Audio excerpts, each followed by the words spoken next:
My name is Kendra. I am 35 years old, and I operate quietly in the high-stakes world of commercial real estate investing. I thought I had seen every kind of cutthroat tactic the business world had to offer, but nothing prepared me for the absolute cruelty of my own family. Picture pulling up to your generational home in the dead of winter to find your 9-year-old daughter locked out shivering in the freezing snow next to a massive sold sign. My mother told my little girl she was homeless and left her at the gate for 4 hours. When I saw the text from my mother confirming her betrayal, I did not scream or beg.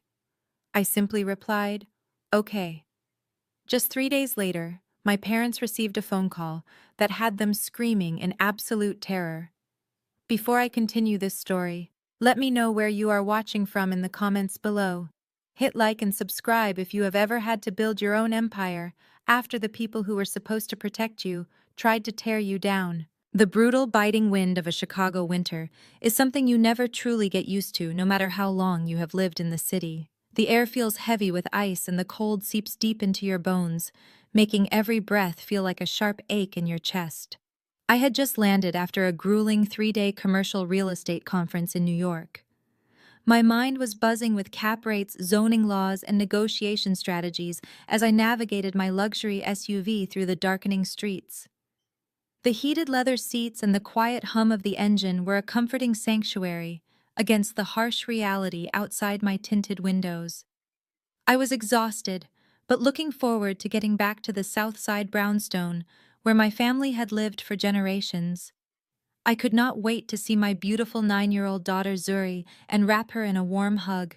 As I turned onto our familiar tree-lined street, the headlights of my vehicle swept across the frozen front lawn of the brownstone, illuminating something that made my blood run instantly cold. It was not the weather that chilled me, but the sight of a massive, arrogant sold sign pounded aggressively into the frozen earth. And there, plastered right in the center of that sign, was the grinning, overly confident face of my white brother-in-law, Connor. Connor was a man who fancied himself a real estate mogul because he watched a few television shows about flipping houses. But the sign was only the second thing I noticed. The first thing, the sight that literally stopped my heart, was a small figure huddled against the wrought iron front gate. It was Zuri. My sweet, innocent little girl was sitting on her small school backpack, pulling her thin jacket tightly around her trembling body. She was shivering violently, her shoulders shaking with every gust of the freezing wind. I threw the car into park and leapt out into the frigid air, leaving the engine running and the door wide open. I did not care about the snow soaking through my expensive trousers or the wind whipping my hair. I sprinted to the gate, dropping to my knees on the icy sidewalk. Zuri looked up at me, her lips blue and her cheeks stained with frozen tears. She had been crying for so long that she did not even have the energy to sob anymore. "Mommy," she whispered, her voice barely audible over the howling wind. Grandma locked the doors. She told me to wait outside because we do not live here anymore. She said we are homeless now. A primal blinding rage ignited deep within my chest, but I forced myself to remain perfectly calm for my daughter. I could not afford to panic. I pulled off my heavy wool coat and wrapped it tightly around her small frame, lifting her into my arms. I could feel how cold her skin was, how her little heart was racing like a trapped bird. I carried her to the SUV and placed her gently into the passenger seat, turning the heat up to the maximum setting. I grabbed her small suitcase from the icy pavement, tossed it into the back, and climbed into the driver's seat.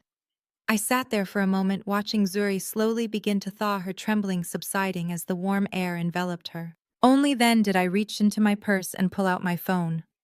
The screen was lit up with a barrage of notifications, but one message stood out from the rest.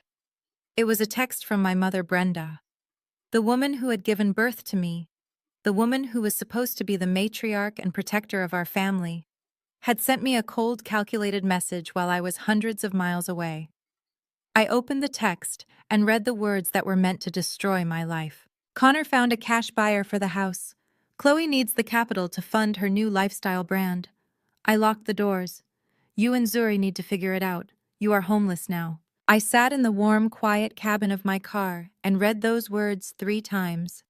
My mother Brenda had always been obsessed with appearances and social climbing within her church community. But above all else, she was obsessed with enabling my younger sister Chloe. Chloe was the golden child, the one who could do no wrong. She was spoiled, entitled, and completely reliant on our mother's blatant favoritism. Chloe had recently married Connor, a man whose arrogance was only matched by his profound incompetence in business. Together, they formed a trio of toxicity that I had spent my entire adult life trying to navigate. This betrayal was not a spontaneous decision. It was a calculated strike executed perfectly while I was out of town at a conference. They knew I was away. They knew Zuri would be coming home from school. They deliberately left a 9-year-old child in the freezing cold for 4 hours, just to force my hand to humiliate me, and to clear the way for Chloe to get her hands on some quick cash for a vanity project. I looked at the text again, and instead of launching into a sad monologue about my traumatic childhood, my mind instantly connected the past to the present. I muttered under my breath while rubbing Zuri's cold hands. Just like when you drained my college fund to pay for Chloe's lavish destination wedding. You really think I am still that defenseless 20-year-old girl you can walk all over? You think I am still the scapegoat who will just put her head down and take the abuse? Brenda was waiting for a reaction. I knew exactly what she wanted. She wanted me to call her crying hysterically, begging for a place to stay, pleading for access to the house so I could gather our winter clothes. She wanted the satisfaction of hearing the panic in my voice so she could tell me to be a strong black woman and figure it out on my own. She thrived on the power dynamic of seeing me broken. She wanted to play the victim to her church friends, claiming she had to make a tough love decision to help her youngest daughter build a business. I refused to give her the satisfaction.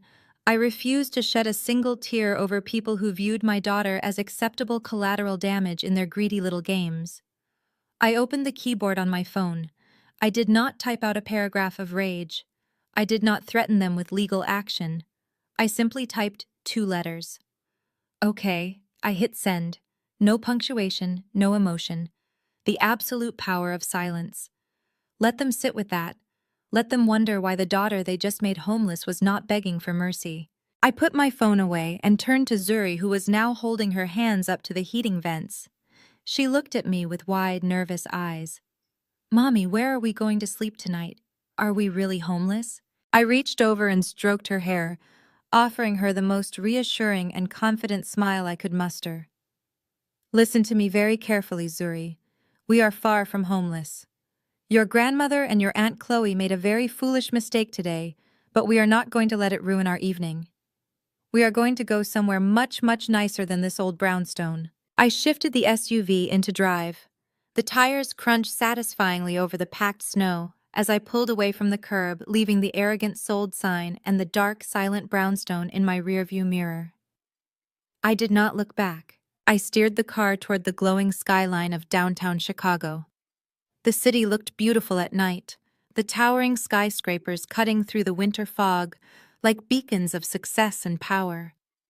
For years, my family assumed I was just a mid-level employee at a standard appraisal firm scraping by to take care of my daughter. They saw me wearing simple professional clothes and driving a nice but unassuming car, and they projected their own financial insecurities onto me. What Brenda, Chloe, and Connor did not know, what nobody in my family knew, was that over the past decade, I had built a massive commercial real estate portfolio. I did not just appraise properties, I acquired them, rehabilitated them, and held them under various anonymous corporate entities. I operated strictly in the shadows, using layers of legal protection to shield my wealth from the exact people who had just tried to destroy me. We navigated through the bustling downtown streets, the holiday lights still sparkling on the trees lining the magnificent mile. I pulled into the private heated underground garage of a breathtaking 5-star luxury high-rise. It was a building known for housing executives, athletes, and celebrities. It was also a building where one of my shell companies happened to own the top-floor penthouse outright. I parked in my reserved spot and helped Zuri out of the car, grabbing her small suitcase. We walked into the private elevator lobby, where the concierge greeted me warmly by name. Good evening, Miss Kendra. We have the suite prepared and the thermostat is set exactly how you like it. Thank you, Marcus, I replied, leading Zuri into the velvet-lined elevator car. I pressed the button for the top floor. Zuri was looking around in absolute wonder, her fear from the freezing brownstone gate already beginning to melt away in the face of this unbelievable luxury. The elevator doors chimed and opened directly into the penthouse. Floor-to-ceiling windows offered a panoramic, unobstructed view of Lake Michigan and the glittering Chicago skyline. The space was immaculate, decorated in warm tones, with plush modern furniture, a massive gourmet kitchen, and a living area that was larger than the entire first floor of Brenda's brownstone. Zuri dropped her backpack on the polished hardwood floor, her mouth hanging open. "Mommy, whose house is this?" "It is ours, baby," I told her, helping her out of her coat. "We have a few places like this, but I think this one will be perfect for us right now. Why do you not go pick out your bedroom and then we can order whatever you want from room service for dinner? You can even have ice cream and a movie in bed tonight." She squealed with delight, completely forgetting the trauma of the afternoon, and ran down the wide hallway to explore the bedrooms. I walked over to the massive windows and looked out over the city, my reflection superimposing over the grid of streets below. My family thought they had broken me. They thought they had left me with nothing, scrambling in the snow to find a warm place for my child to sleep. They thought Connor was a genius for convincing a cash buyer to take the property off their hands so Chloe could play pretend entrepreneur. I pulled my phone back out and looked at the short two-letter text I had sent my mother. It was the calm before the storm. I knew something that they were completely oblivious to. They had not just kicked a struggling single mother out into the cold. They had awakened a sleeping giant who held the financial keys to their entire existence. The trap was already set, and they had just gleefully walked right into it. I poured myself a glass of sparkling water from the pristine kitchen island and smiled. The next few days were going to be extremely educational for Connor, Chloe, and my mother, Brenda. I sat behind the leather-wrapped steering wheel of my SUV, listening to the heavy blast of the climate control system fighting against the Chicago freeze. Beside me, Zuri was curled into a tight ball, buried deep within the folds of my wool coat. Her teeth had finally stopped chattering, but her eyes remained fixed on the dashboard, wide and traumatized. I reached over and rubbed her shoulder, feeling the icy dampness of her clothes beneath the heavy wool. I pulled my phone from my bag. The screen illuminated the darkened cabin, casting a harsh blue glow over my face. Dozens of notifications stacked up on my lock screen. Missed calls from neighbors, an automated alert from the brownstone security system showing the access codes had been manually overridden, and a string of messages from my mother, Brenda. I tapped open the thread. The message sat there, a block of text devoid of any maternal warmth, any hint of hesitation or guilt. It read like a corporate eviction notice drafted by someone who felt utterly untouchable. "Connor found a cash buyer for the house. Chloe needs the capital to fund her new lifestyle brand. I locked the doors. You and Zuri need to figure it out. You are homeless now." I read the words again, and then a third time. I let the sheer audacity of the betrayal wash over me. It was not just the fact that they had sold the house right out from under me. It was the absolute calculated cruelty of the execution. They knew my schedule. Brenda had called me 3 days ago, asking casually when my real estate conference in New York wrapped up. I had told her my flight landed at 6 this evening. They knew Zuri took the bus home from her magnet school and usually arrived at the gate by 3:30. They timed this perfectly. They waited until I was states away, locked the deadbolts, disabled the keypad, and let a 9-year-old girl walk up to a frozen gate in 15-degree weather. They left my child on the sidewalk for hours, just to ensure I returned to a crisis. They wanted me panicked. They wanted me broken. Connor found a cash buyer. I scoffed, the sound sharp and bitter in the quiet car. Connor was a mediocre real estate flipper who spent more time adjusting his golf swing than analyzing market trends. He married my sister Chloe 3 years ago and suddenly believed he was the savior of our family finances. And Brenda ate it up. She practically worshipped the ground he walked on, treating his every word like gospel simply because he fit the image she wanted to project to her friends at church. A wealthy white son-in-law who was going to elevate the family name and bring them a new level of social status. And Chloe needs the capital to fund her new lifestyle brand. My grip tightened on the steering wheel until my knuckles ached. Chloe, the golden child. The one who never had to struggle a day in her life. The one who Brenda shielded from every consequence, every hardship, and every reality check. Chloe wanted to start a lifestyle brand selling overpriced candles and wellness journals, so my mother decided to render her eldest daughter and her granddaughter homeless to fund it. I closed my eyes, leaning my head back against the headrest. The heater blasted warm air over my face, but a cold fury was setting into my bones. The familiarity of this betrayal was what stung the most. It was a pattern, a relentless cycle that had defined my entire existence in this family. Just like when you drained my college fund to pay for Chloe's destination wedding, I muttered, staring at the text message. I was 20 years old, working 2 jobs to pay my tuition, while Brenda quietly emptied the savings account my late father had set up for me. When I found out her excuse was that Chloe deserved a magical day in Cabo, and I was smart enough to figure out student loans on my own. You think I am still that defenseless 20-year-old girl? You think I am still the scapegoat who will just put her head down and take the abuse for the sake of family peace? I could picture the scene at the brownstone earlier today, Connor pacing the original hardwood floors, barking orders at moving companies. Chloe standing in the kitchen, complaining about how stressful it is to manage a real estate transaction while picking out fabrics for her brand launch. And Brenda orchestrating the entire thing, validating their greed with her twisted maternal logic. I could almost hear Brenda telling them that I was a strong black woman who always figures things out. That was her favorite excuse for neglecting me. My resilience was their free pass to be ruthless. They genuinely believed they had won. They thought they had backed me into a corner, forcing me to scramble for a cramped apartment while they cashed a massive check. They expected my phone call. They wanted the satisfaction of hearing the desperation in my voice, the panic of a mother trying to shield her child from the streets. Brenda wanted me to beg. She wanted to exert her ultimate control to remind me that no matter how hard I worked, I was still at her mercy. But I was no longer the girl they could easily discard.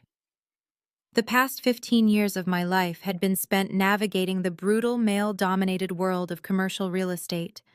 I had faced down ruthless developers, hostile city zoning boards, and predatory investors. I had built a holding company from the ground up, utilizing layers of limited liability companies and blind trusts to acquire prime Chicago real estate. I appraised properties during the day and bought them quietly at night. I was fluent in the language of contracts, liens, deeds, and financial leverage. My family saw the tailored suits and the nice car, but they never asked about the actual substance of my career. To them, I was just a glorified administrative worker who looked at houses. They vastly underestimated the predator they had just invited into their lives. The setup was flawless on their end, or so they thought.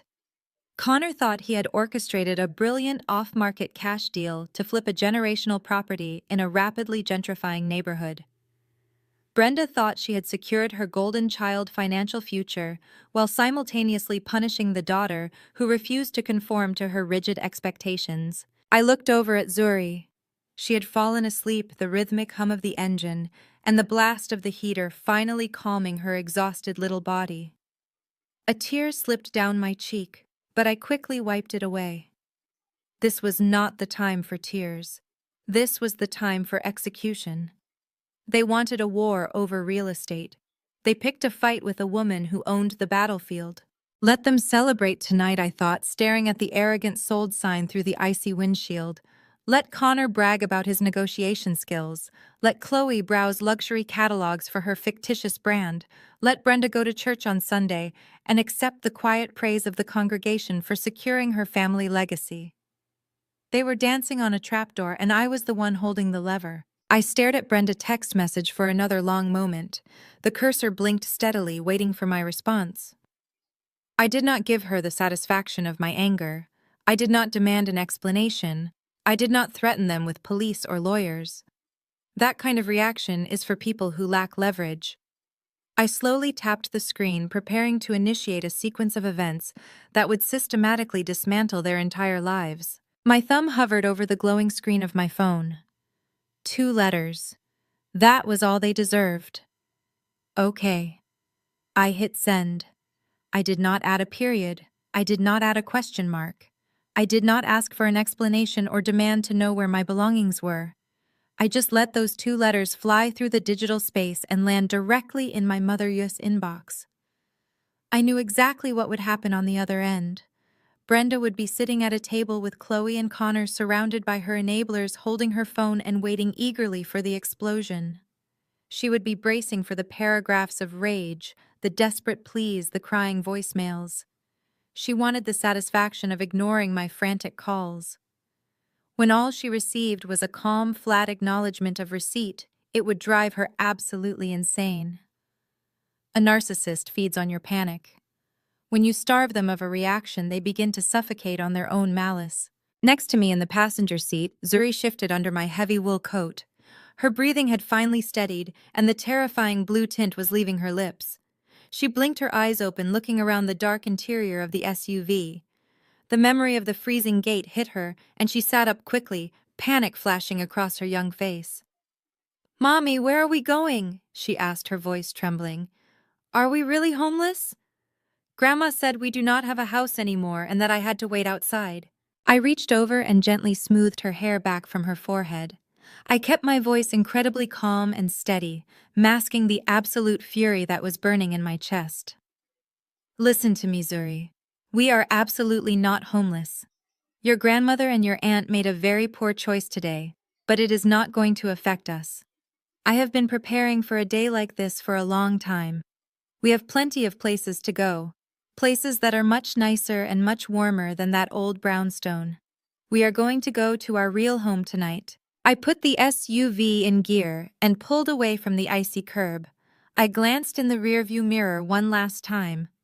The sold sign stood there in the snow, a monument to Connor U.S. arrogance and Brenda U.S. betrayal. I felt no sadness leaving it behind. They thought they had ripped my roots out of the ground, but they did not understand that I owned the soil. We drove north through the city, leaving the south side behind. The harsh Chicago winter raged outside, whipping snow across the dark streets. But inside my car, it was warm and completely secure. I watched the neighborhoods transition from historic residential blocks to the gleaming glass and steel towers of downtown. While Connor was playing amateur house flipper, bragging about a single residential sale, I had spent the last decade quietly acquiring institutional-grade commercial assets. I steered us toward the Gold Coast, navigating the vehicle down a private ramp and approaching the secure gates of a prestigious luxury high-rise. The building was a modern fortress of exclusivity, a place where corporate titans and elite athletes lived. It was also a building where one of my anonymous limited liability companies owned the top-floor penthouse free and clear. I pulled up to the heated underground valet station. The heavy garage doors closed behind us, blocking out the wind and the snow completely. A uniformed attendant named Julian stepped forward to open my door. "Good evening, Miss Kendra," he said with a warm professional smile. "We have your suite fully prepared. I instructed them to turn the ambient heating up just as you prefer." "Thank you, Julian," I replied, stepping out into the pristine, brightly lit garage. I walked around to the passenger side and helped Zuri out. She clutched her small school backpack, staring up at the massive concrete pillars and the rows of exotic cars parked nearby. We walked to the private elevator bank. I swiped a sleek black keycard and pressed the button for the top floor. The elevator shot upward in near silence. When the doors parted, we stepped directly into the grand foyer of the penthouse. Floor-to-ceiling windows wrapped around the entire living space, showcasing a breathtaking, unobstructed view of Lake Michigan and the illuminated Chicago skyline. The floors were rich polished hardwood, and the air was perfectly climate-controlled, smelling faintly of cedar and vanilla. Zuri dropped her backpack, her eyes wide with absolute wonder. "Mommy, whose house is this?" she asked, her voice echoing slightly in the massive open-concept living room. "It belongs to us, baby," I told her, helping her take off my oversized coat. "I have a few properties like this around the city, but I think this one will be our favorite. Why do you not go down the hall and pick out which bedroom you want? They all have their own bathrooms. Then we can order room service. You can have whatever you want for dinner, even dessert in bed tonight." She let out a small squeal of excitement and took off down the wide hallway, the trauma of the freezing cold gate already fading from her resilient mind. I stood alone in the center of the living room looking out over the glittering city below. I thought about Brenda Connor and Chloe. They believed they had thrown me out into the bitter cold to struggle and beg. They had no idea I was currently standing hundreds of feet above them in a property worth 10 times the brownstone they were so proud of stealing. They had played their opening move relying on cruelty and surprise. But they had fundamentally miscalculated who they were dealing with. They had forced my hand, and now I was going to play mine.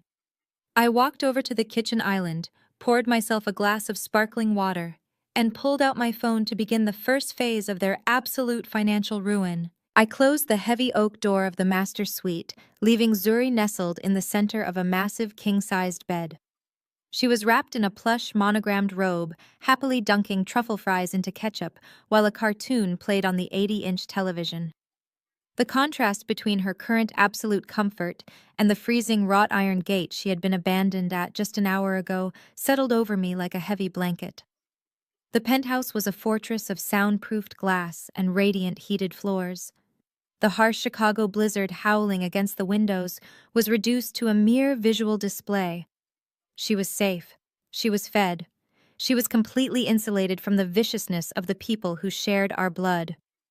That alone validated every grueling 80-hour workweek, every brutal negotiation, and every calculated real estate acquisition I had made over the last 10 years. I walked back into the expansive living room, my heels completely silent against the thick custom rugs. I poured myself a generous pour of a vintage Cabernet from the climate-controlled wine wall and sank into a velvet armchair overlooking the glittering grid of the city. My phone lay on the marble coffee table, vibrating with a relentless, frantic energy. It was time to see exactly how Brenda was spinning her betrayal. I picked up the device and unlocked the screen.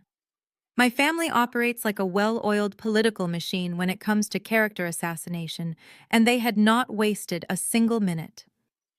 By the time I opened my messages, Brenda had already deployed her narrative to every corner of our social circle, our extended family, and her highly influential church congregation. I opened the family group chat first. It was a chaotic battlefield of misplaced righteous indignation. Aunt Denise sent a long message telling me that my bitter attitude was going to keep me single forever, and that I needed to seek the Lord to cleanse my heart of jealousy. My cousin Malik texted that I was acting like a stereotypical angry woman and that I should not be taking my own personal failures out on my younger sister. They were all lecturing me, scolding me for a situation I had supposedly created.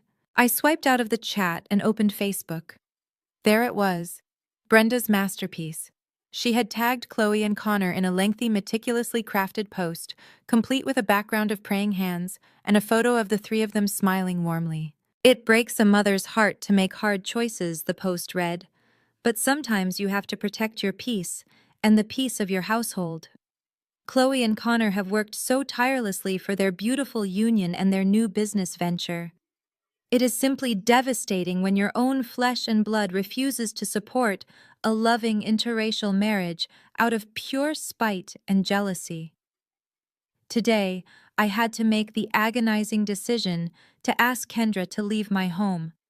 I cannot allow her toxic, angry energy to bring down this family's blessings anymore. We must cut off dead weight to fly. Please keep my eldest daughter in your prayers so her spirit may find healing and she can learn to be a supportive sister." It was brilliantly, sickeningly manipulative. Brenda had hit every single cultural and emotional trigger available to her. She weaponized the angry black woman stereotype against her own daughter to an audience that was primed to believe it. She painted my supposed eviction not as a greedy, calculated cash grab, but as a necessary act of maternal tough love to protect her youngest child from my relentless negativity. She even used Connor's race as a convenient shield, suggesting my anger was rooted in bigotry, rather than the objective fact that he was an incompetent freeloader trying to profit off our family home. They actually thought this would work. They genuinely believed that public shaming would break me. In the past, the threat of being ostracized by the church community and whispered about by the extended family would have sent me into a desperate spiral of apologies and frantic people-pleasing. I would have internalized their accusations, begged for forgiveness, and wondered what I did wrong to make my own mother hate me so much. But tonight, reading those comments rolling in from church members praising Brenda for her strength and offering prayers for my troubled soul, I felt absolutely nothing but a cold, clinical focus. I did not reply to a single text. I did not leave a comment defending myself on Facebook. I did not post a frantic counter-narrative. Engaging in a digital shouting match is what poor negotiators do when they lack actual leverage. Instead, I took quiet, methodical screenshots of every single message, every comment, and every post. I saved them to a secure cloud folder on my business server. This was no longer just family drama. This was a documented paper trail of Brenda establishing a fraudulent narrative on the exact same day she and Connor were attempting to push through a shady multi-million-dollar real estate transaction. My phone buzzed again, this time with an Instagram notification. Chloe had just posted a story. I tapped her profile. The video showed her holding a glass of champagne leaning heavily against Connor's shoulder in a dim, luxurious setting. The camera panned to show a massive tomahawk steak being sliced at their table. The caption read, "Celebrating new beginnings and protecting our peace. So blessed to have a husband who navigates the market and takes care of this family." I paused the video and zoomed in on the background. I recognized the distinctive mahogany paneling and the custom brass light fixtures immediately. It was an exclusive reservations-only steakhouse located right in the heart of the River North District. It was less than 4 blocks away from my penthouse. They were celebrating my supposed homelessness with $1,000 dinners and vintage champagne, likely paying for it with credit cards they fully intended to pay off the second the brownstone sale closed on Friday. A slow, dangerous smile spread across my face. They wanted to celebrate their new beginnings. They wanted to perform their perfect, successful family routine in public. They wanted to toast to their brilliant business acumen. I stood up from the velvet armchair and walked over to my master closet. I bypassed my standard conservative appraisal suits and walked straight toward the back. I pulled out a tailored emerald green designer sheath dress that commanded absolute attention the second you walked into a room. I paired it with my highest stilettos and a diamond tennis bracelet that cost more than Connor made in an entire fiscal year. If they wanted to play a highly visible game of perception, I was more than happy to join the party. I checked my reflection in the full-length mirror. I looked wealthy, unbothered, and utterly lethal. I pulled up the contact for my elite overnight nanny service, a highly vetted agency I utilized for late-night corporate dinners. Within 30 minutes, a certified caregiver named Sarah arrived at the penthouse. Zuri was already fast asleep in the guest suite, full of room service and completely at peace. I grabbed my sleek black leather portfolio from my work bag. Inside was the one legally binding document that was about to turn their celebratory dinner into a catastrophic nightmare. I stepped into the private elevator, my heels clicking sharply against the polished stone floor. Brenda wanted to paint me as the toxic, angry woman who ruined the family peace. I was not angry. I was simply the bank calling in its debts. The ride from my high-rise to the River North District took less than 10 minutes in the back of my private car service. As the sleek, black vehicle glided through the snow-covered streets, I kept my phone illuminated in my hand, reviewing the digital breadcrumbs Chloe had so carelessly left behind. She had never been able to keep a secret, especially not one that involved pretending she was wealthy. Her Instagram stories were a roadmap of their entire evening. She had tagged the exact private dining room at the Wellington, one of the most exclusive steakhouses in the city. The posts showed close-up shots of vintage champagne bottles, the massive seafood towers, and Connor raising his glass with a smug, victorious grin. The caption read, "Closing dinner with the best husband." He flipped the family brownstone and secured the bag. Next stop, lifestyle brand launch. They were literally eating up the equity of our family history, assuming I was somewhere freezing on a sidewalk with my daughter. My driver pulled up to the valet stand. The freezing wind whipped around my legs as I stepped out, but I barely felt it. The emerald green sheath dress fit me like armor, and the adrenaline pumping through my veins provided all the heat I needed. I handed my coat to the coat check attendant and stepped into the main dining room. The Wellington was dark and opulent, smelling of aged beefwood smoke and expensive cologne. It was the kind of place where corporate takeovers were celebrated and million-dollar deals were struck over rare bourbon. It was my arena. I bypassed the hostess stand, ignoring the young woman who tried to ask if I had a reservation. I knew exactly where the private dining rooms were located because I had hosted my own corporate acquisition dinners in those exact same suites. I walked down the dimly lit hallway, my stilettos clicking rhythmically against the polished marble floor. The sound was sharp and deliberate, announcing my arrival before I even reached the heavy mahogany double doors of the boardroom suite. I stopped just outside the doors. They were cracked open slightly, allowing the warm golden light and the arrogant sounds of their celebration to spill out into the hallway. I did not enter immediately. I stood perfectly still in the shadows and listened to the man who thought he had just outsmarted me. Connor was holding court at the head of the long table, his voice booming with the unearned confidence of a mediocre man who had just stumbled into a pile of money. "You really have to understand the nuances of the urban market," Connor was saying, his voice dripping with condescension. "It is all about recognizing the untapped potential in these distressed neighborhoods." The brownstone was a prime asset, but it was just sitting there doing nothing for the family. It takes a certain kind of vision to step in, navigate the urban landscape, and extract the maximum capital. You cannot be emotional about real estate. You have to be shrewd. I felt my jaw tighten. Distressed neighborhoods. Untapped potential. He was talking about the community my grandparents had helped build. He was talking about the home my father had meticulously maintained until the day he died. Connor spoke about our family history as if he had just discovered an abandoned gold mine in a savage land. He was playing the white savior of Black generational wealth, and the most sickening part was that my own mother was sitting right next to him eating it up. "You are so right, Connor," I heard Brenda say, her voice thick with admiration and misplaced pride. "We just needed a strong man with actual business sense to step up and take charge." Kendra was always too emotional, too attached to the past. She never understood how to leverage assets. "You came in and secured Chloe a future. You are a blessing to this family." Chloe chimed in, her voice high-pitched and overly enthusiastic. "Exactly. Kendra was just letting the house rot while she worked her little office job. Now I finally have the seed money for my wellness brand." Connor handled the cash buyer perfectly. No inspections, no waiting, just pure profit. They clinked their heavy crystal glasses together, celebrating their flawless crime. They were toasting to my ruin, using the money they thought they had stolen from me to buy tomahawk steaks and imported wine. The sheer delusion of their conversation was almost intoxicating. Connor actually believed his basic internet research and amateur negotiation tactics had secured a multi-million-dollar deal. Brenda actually believed she had finally outsmarted her rebellious independent daughter. Chloe actually believed she was about to become a wealthy entrepreneur.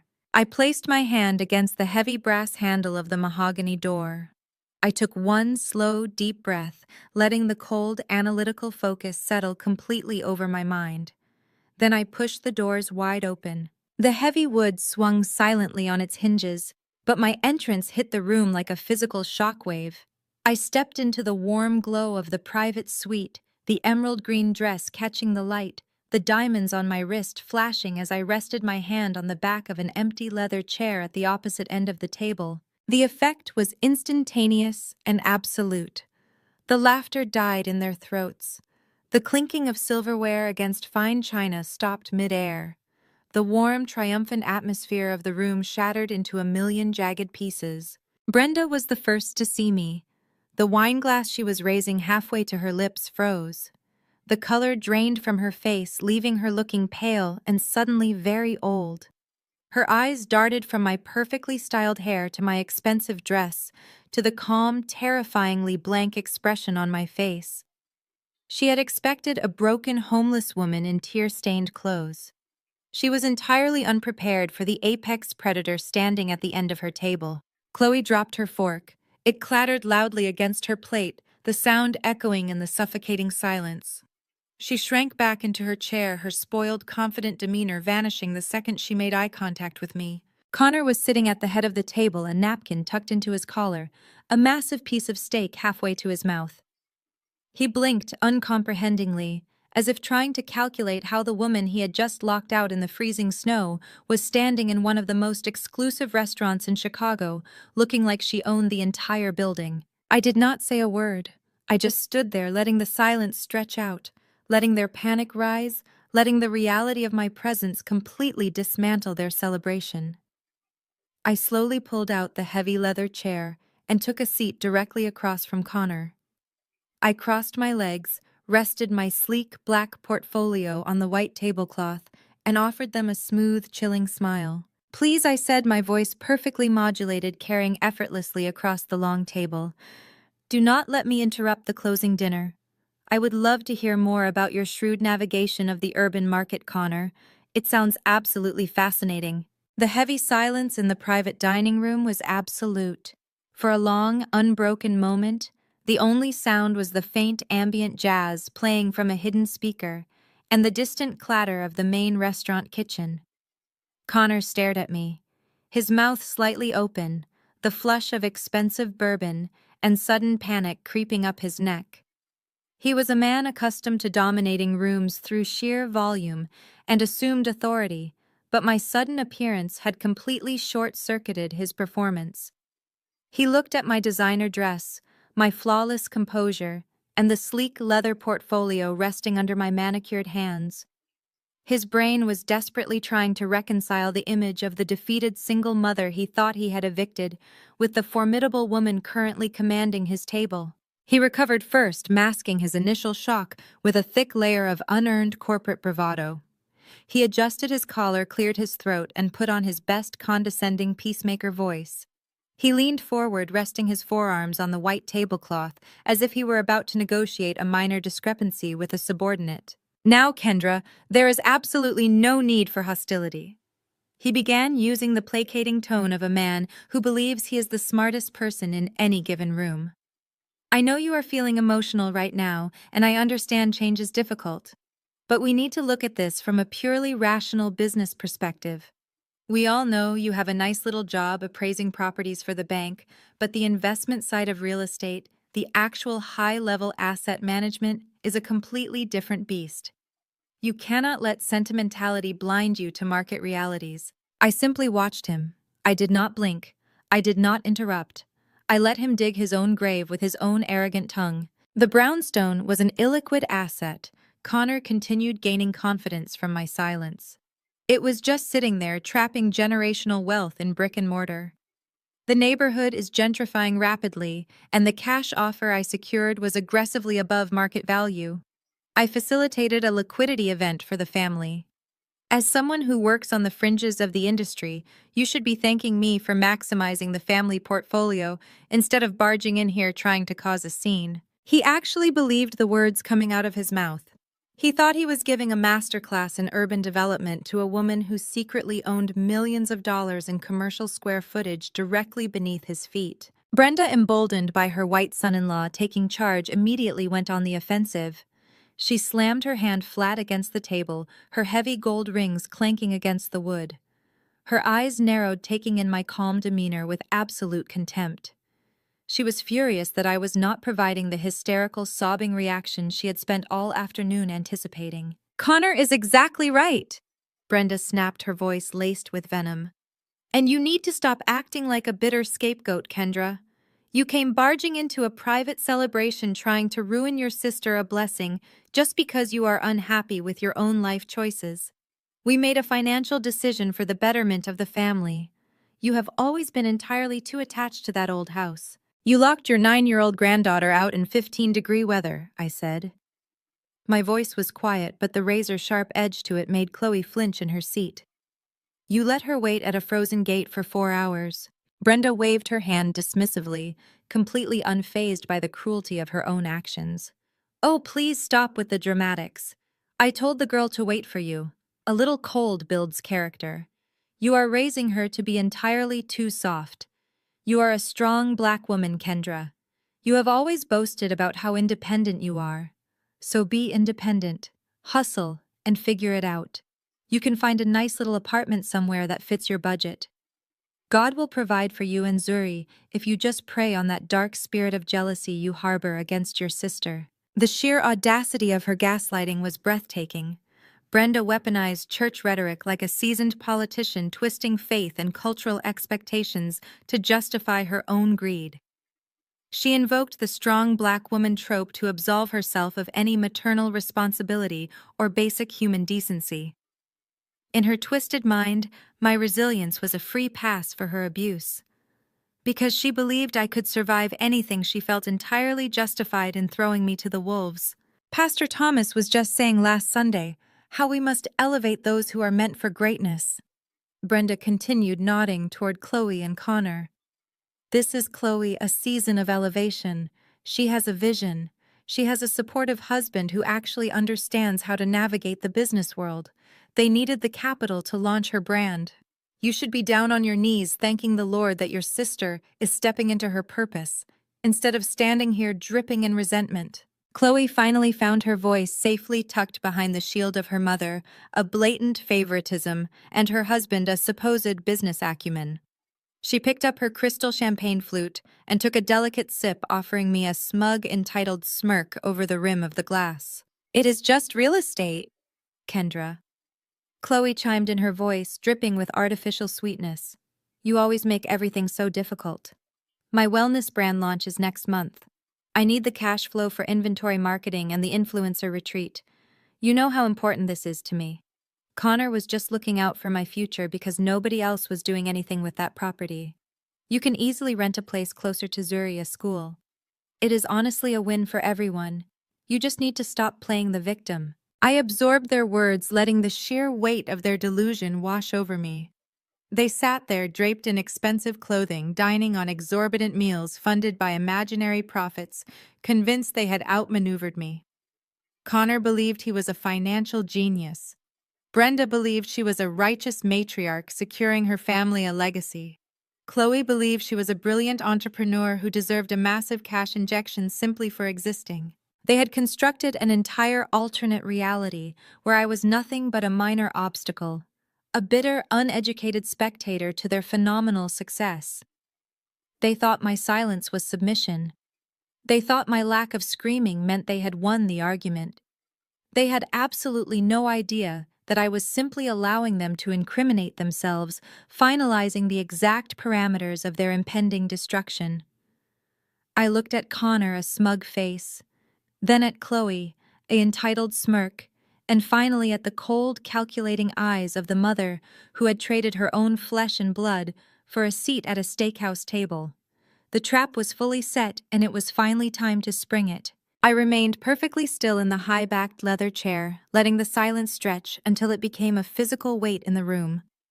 Connor shifted uncomfortably, his previous bluster evaporating under the intensity of my gaze. Brenda's hand dropped from the table, her knuckles white. Chloe was staring at her phone, desperate to find an escape from the suffocating tension. I did not raise my voice. I did not demand an apology. I simply lifted a finger, catching the eye of the sommelier who was hovering nervously near the entrance of the private suite. He approached immediately, his expression a mix of professional courtesy and sheer terror at the palpable hostility in the room. "Good evening," I said, my voice smooth and relaxed.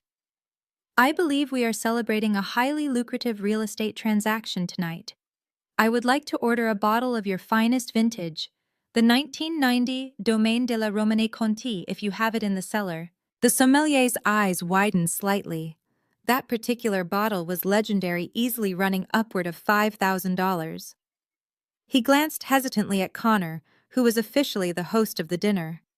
"Put it on his tab," I instructed, nodding toward my brother-in-law. He just secured a massive cash deal for the family. He is feeling incredibly generous. Connor opened his mouth to protest, a flush of genuine panic replacing his earlier arrogance, but Brenda shot him a sharp look. She was desperate to maintain the illusion of control, to prove that this expense was nothing more than a minor annoyance.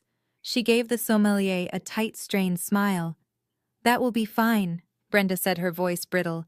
"Bring the wine." The sommelier bowed quickly and practically fled the room. I leaned back in my chair, interlacing my fingers and resting them on my lap.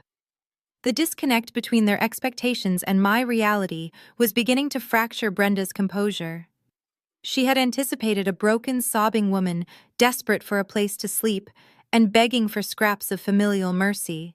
Instead, I was sitting across from them in a designer dress, ordering a $5,000 bottle of wine on their dime, completely unfazed by the fact that they had just locked my child out in the snow. "You are acting very strangely, Kendra," Brenda finally said, the church lady facade slipping to reveal the cold, calculating woman underneath. "If you think running up Connor's bill is going to change the fact that you need to find a new place to live, you are deeply mistaken. This childish behavior is exactly why I had to make the difficult decision to remove you from my home." "Your home?" I asked, my voice barely above a whisper. I tilted my head, studying her as if she were a fascinating, slightly defective puzzle. "That is an interesting choice of words, Mother." Connor, attempting to regain his footing, jumped back into the conversation. "It is her home, Kendra. She is the matriarch. She holds the deed. And as her son-in-law and financial advisor, I determined that liquidating that asset was the most strategic move for her future and for Chloe's brand launch." "Ah yes, Chloe's lifestyle brand," I said, turning my attention to my sister. She shrank back slightly, her hands gripping the edge of the table. "Wellness journals and overpriced candles, wasn't it funded by the sudden aggressive sale of a generational brownstone?" "It is a legitimate business plan," Chloe snapped, her voice defensive and high-pitched. "I have a vision. Connor believes in me. Mom believes in me. You are just jealous because you are stuck appraising other people's properties while I am building an empire." "An empire built on stolen equity," I observed quietly. I reached out and gently traced the rim of an empty crystal water glass. "You know, Connor, for a man who claims to be a real estate genius, you are remarkably reckless. You rushed a cash buyer into a closing without doing even the most basic due diligence." Connor sneered, his confidence returning now that we were supposedly back in his territory. "I know exactly what I am doing. I pulled the comps, I negotiated a premium price. The title is clear, and the closing is scheduled for Friday morning.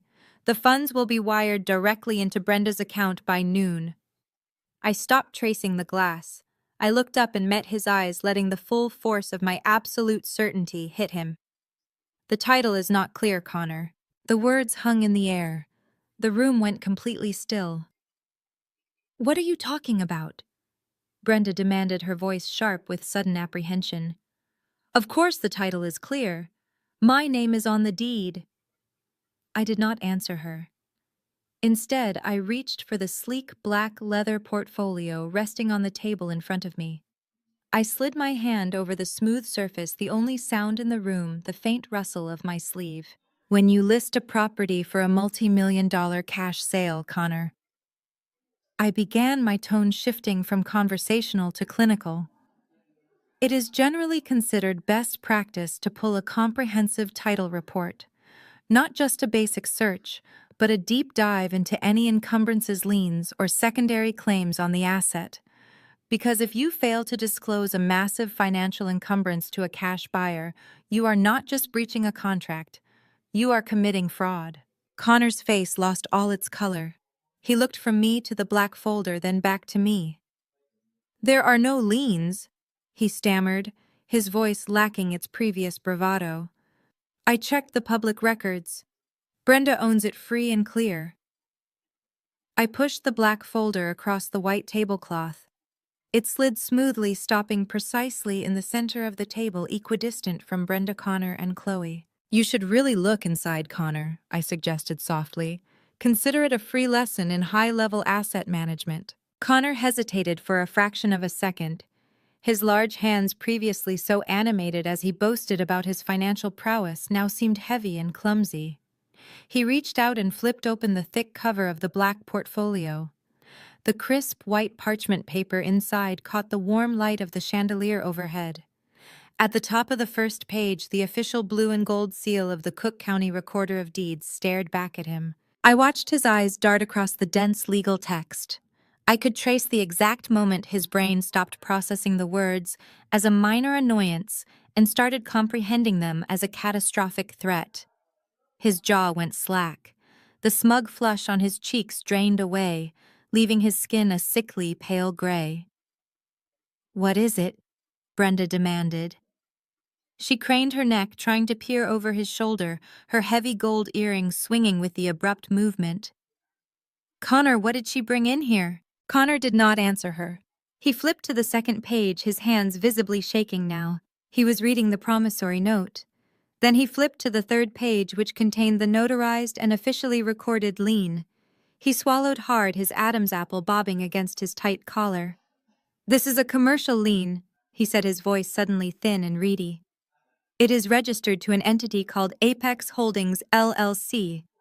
It is a $500,000 encumbrance on the property." Chloe let out a sharp, confused laugh. "A what?" "Connor, speak English. What does that mean for my money?" "It means," I said, leaning forward slightly, "that your brilliant husband failed to perform the most fundamental step of real estate acquisition. Due diligence. You checked the basic municipal tax records, did you not, Connor? You saw Brenda's name on the deed, and you saw that the original 30-year mortgage had been satisfied. You saw dollar signs. You assumed you were dealing with a free and clear generational asset. But you were too cheap to hire a thorough commercial title company before you listed the property. If you had, you would have found the secondary commercial lien attached to the estate." Brenda slammed her hand on the table again, but this time there was no power behind it, only panic. "That is a lie. I own that house free and clear. My husband left me that house." "He left you the house," I corrected, keeping my tone conversational but lethal.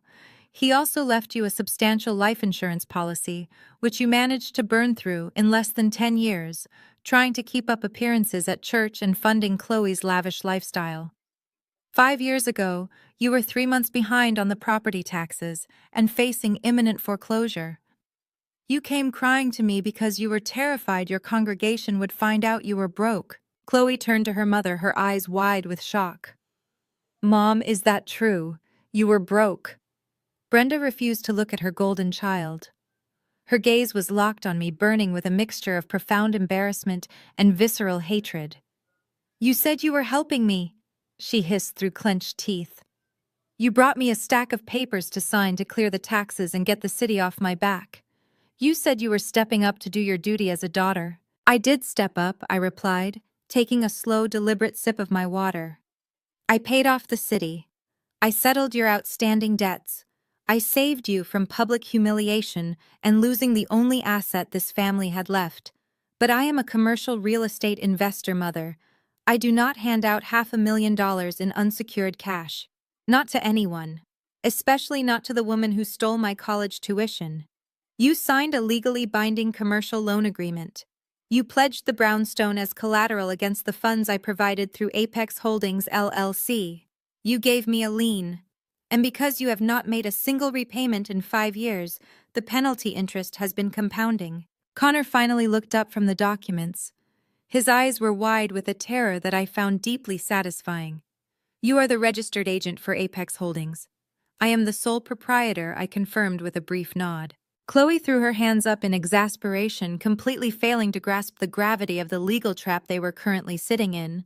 "Okay, fine," she whined, tossing her hair over her shoulder. "So Kendra loaned you some money years ago. Big deal. Connor, we are selling the house for nearly $2 million in cash, right? So we just pay her back her stupid loan out of the profits, and I take the rest for my brand. Why is everyone freaking out?" Connor turned to his wife, and for the first time since I had met him, he looked at her with absolute, unfiltered disgust. "Chloe, shut up," he snapped. "You do not understand what is happening right now." "Excuse me?" Chloe gasped, her face flushing bright red. "Do not talk to me like that. We signed a seller's disclosure, Connor said, his voice rising in panic as he ignored her outrage. He looked frantically between Brenda and the black folder. When we accepted the cash offer, we signed a legally binding disclosure stating that the property was free of any liens, claims, or encumbrances. We guaranteed a clean title to the buyer. The closing is on Friday morning. If we cannot deliver a clean title, we are in breach of contract. So just pay the lien, Chloe argued, her voice piercing and shrill. We cannot clear a commercial lien in 2 days without the lien holder's explicit cooperation, Connor practically shouted, running a trembling hand through his perfectly styled hair. The title company will flag it tomorrow when they do the final pre-closing check. The buyer will walk away, they will take their earnest money back, and then they will sue me for fraud because I am the listing agent who facilitated a fraudulent contract. I could lose my brokerage license. I could be taken to court for damages. The reality of the situation finally crashed down on the table, crushing the last remaining fragments of their celebration. The vintage champagne sitting in the ice bucket beside them suddenly looked like poison. The extravagant cuts of meat on their plates were turning cold. Brenda's chest began to heave as her breathing turned shallow and rapid. The carefully constructed facade of the untouchable matriarch was disintegrating right in front of my eyes.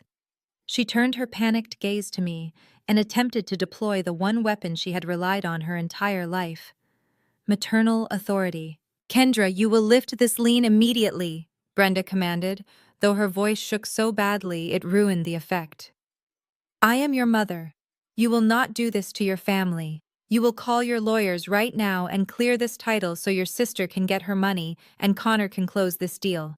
I demand it. I rested my elbows on the arms of my leather chair and looked at the woman who had birthed me. I looked at the deep lines of entitlement etched into her face. I thought about the text message she had sent me just a few hours ago. I thought about Zuri sitting on her frozen backpack crying in the snow. You demand it, I asked, my voice dropping an octave, chilling the air between us. You lock my 9-year-old daughter out of her home in the dead of a Chicago winter. You leave her shivering at a gate for 4 hours. You send me a text message gloating about making us homeless.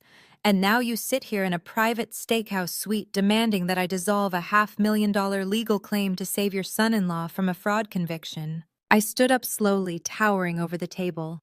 My emerald green dress caught the dim lighting, making me look like a force of nature they had no hope of containing. The time for family favors expired the exact second my daughter was left freezing in the snow. I said, my voice perfectly steady, delivering the absolute finality of my decision. I am not lifting the lien. I am calling it in. The loan is in default. Apex Holdings is officially executing its right to demand full and immediate repayment of the principal plus 5 years of compounding penalty interest. Connor dropped his head into his hands, pulling at his hair. Oh my God, he muttered. Oh my God, we are ruined. Chloe was hyperventilating now, tears streaming down her perfectly contoured face, ruining her expensive makeup. But my brand, she sobbed, looking frantically at her mother. Mom, you promised me that money. You promised I could launch my business. What am I supposed to do now? Brenda reached out a trembling hand toward me, her previous authority completely shattered. Kendra, please.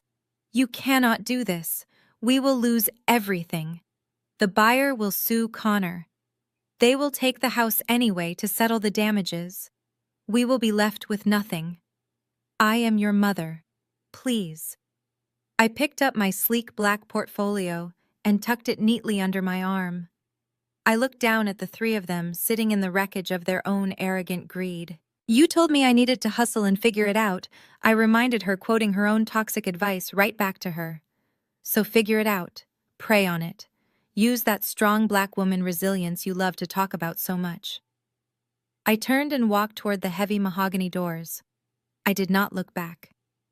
As I grasped the brass handles to leave the room, I paused and offered them one final piece of parting advice.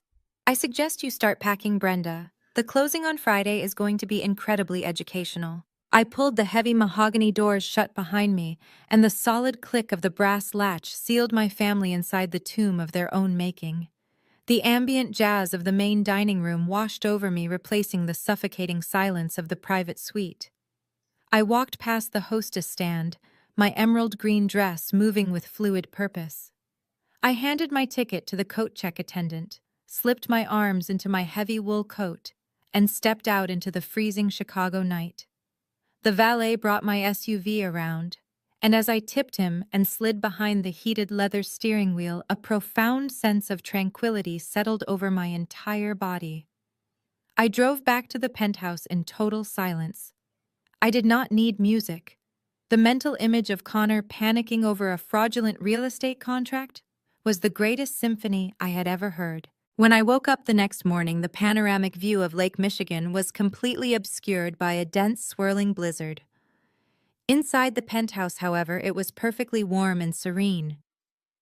I brewed a double espresso in the custom kitchen and checked my phone. The digital smear campaign from the previous evening had vanished completely. Brenda had deleted her long, manipulative Facebook post. Chloe had scrubbed her Instagram stories of any mention of their celebratory steakhouse dinner. They were in full damage control mode, desperately trying to erase any public evidence of the multi-million-dollar transaction they were about to default on. But while the women in my family chose silent panic, Connor chose loud, desperate aggression. I had 7 voicemails from him, all left between 2 and 4 in the morning. I tapped the first audio file and listened to the unraveling of an arrogant man. "Listen to me, Kendra." His voice crackled through the speaker, thick with panic and expensive bourbon. "You think you can play hardball with me. You think a single commercial lien is going to stop this closing. I know people on the zoning board. I know the partners at the major brokerages in this city. You are just a mid-level appraiser. I will have your license revoked by Monday morning if you do not sign a release of lien today. I will bury you in litigation. You do not know who you are messing with." I took a slow sip of my espresso, savoring the rich, bitter flavor. The voicemails progressed exactly as I predicted. The second and third were full of similar empty threats, invoking his imaginary network of old boys' club connections. By the 5th voicemail, the aggression began to fracture, turning into frantic bargaining. He offered to pay me $50,000 out of his own commission if I just lifted the encumbrance for 24 hours. By the 7th voicemail, he was practically hyperventilating, begging me to call him back because the buyer's attorney had requested an updated title commitment ahead of Friday morning. Connor thought he could intimidate me by threatening my appraisal license. He fundamentally misunderstood the power dynamic. I did not work for a brokerage. I owned the holding companies that acquired the commercial spaces the brokerages leased. I tapped the screen, forwarding all 7 audio files directly to my general counsel, a ruthless corporate attorney named Harrison. I added a brief note instructing Harrison to prepare a formal cease and desist order and to begin drafting a lawsuit for harassment and attempted extortion. Connor was handing me the nails for his own coffin, and I was more than happy to use them. The rest of the day passed smoothly. I worked from my home office, finalizing the acquisition of a retail complex in the West Loop, while Zuri participated in her remote learning classes from the massive kitchen island. The silence from Brenda was the only thing that gave me pause. My mother was not the type of woman to quietly accept defeat. When a narcissist is backed into a corner and stripped of their financial resources, they do not surrender. They seek to destroy whatever the person who outsmarted them loves the most. I found out exactly how far my mother was willing to go at 4:00 that afternoon. The private elevator chime echoed through the penthouse, followed immediately by a call from the ground floor concierge. His voice was unusually tense. "Miss Kendra, I apologize for the interruption, but there are 2 agents from the Department of Family and Support Services here in the lobby. They are accompanied by a Chicago police officer. They are demanding access to your residence regarding a child welfare check." A cold spike of adrenaline shot through my veins, but my voice remained perfectly level. "Send them up, Julian."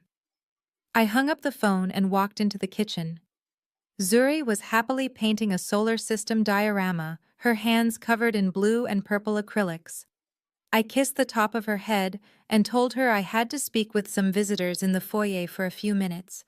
I walked to the entryway just as the heavy elevator doors parted.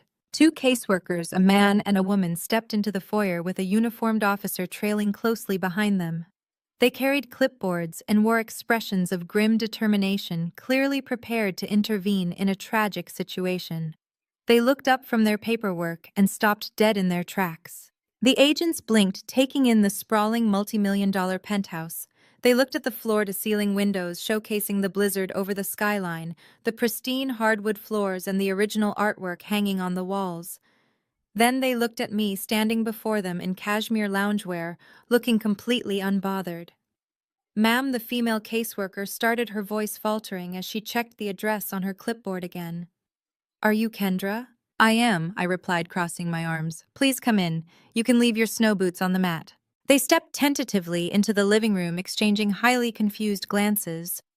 We received an anonymous emergency tip this morning, the male agent explained, recovering his professional tone, though he kept glancing around the opulent space. The caller reported a black woman and a 9-year-old girl who had been evicted and were currently living out of a freezing vehicle parked in an alleyway on the south side. The caller stated the mother was financially destitute, mentally unstable, and neglecting the child's basic needs. I felt a dangerous, lethal calm wash over me. Weaponizing the child welfare system against a black mother is the ultimate betrayal. It is a line that once crossed completely eradicates any remaining shred of familial loyalty. Brenda had realized that her public shaming failed and her financial manipulation failed. So she decided to unleash the state on my daughter, hoping the terror of having my child taken away would force me to surrender the real estate equity. I did not yell. I did not get defensive. I simply turned and gestured toward the open kitchen where Zuri was currently humming a song and painting a styrofoam planet. As you can see, my daughter is neither freezing nor neglected, I said, keeping my voice terrifyingly calm. We are currently standing in a penthouse that I own free and clear. My refrigerator is fully stocked, the ambient temperature is a comfortable 72 degrees, and my daughter is thriving. I am a highly successful commercial real estate investor.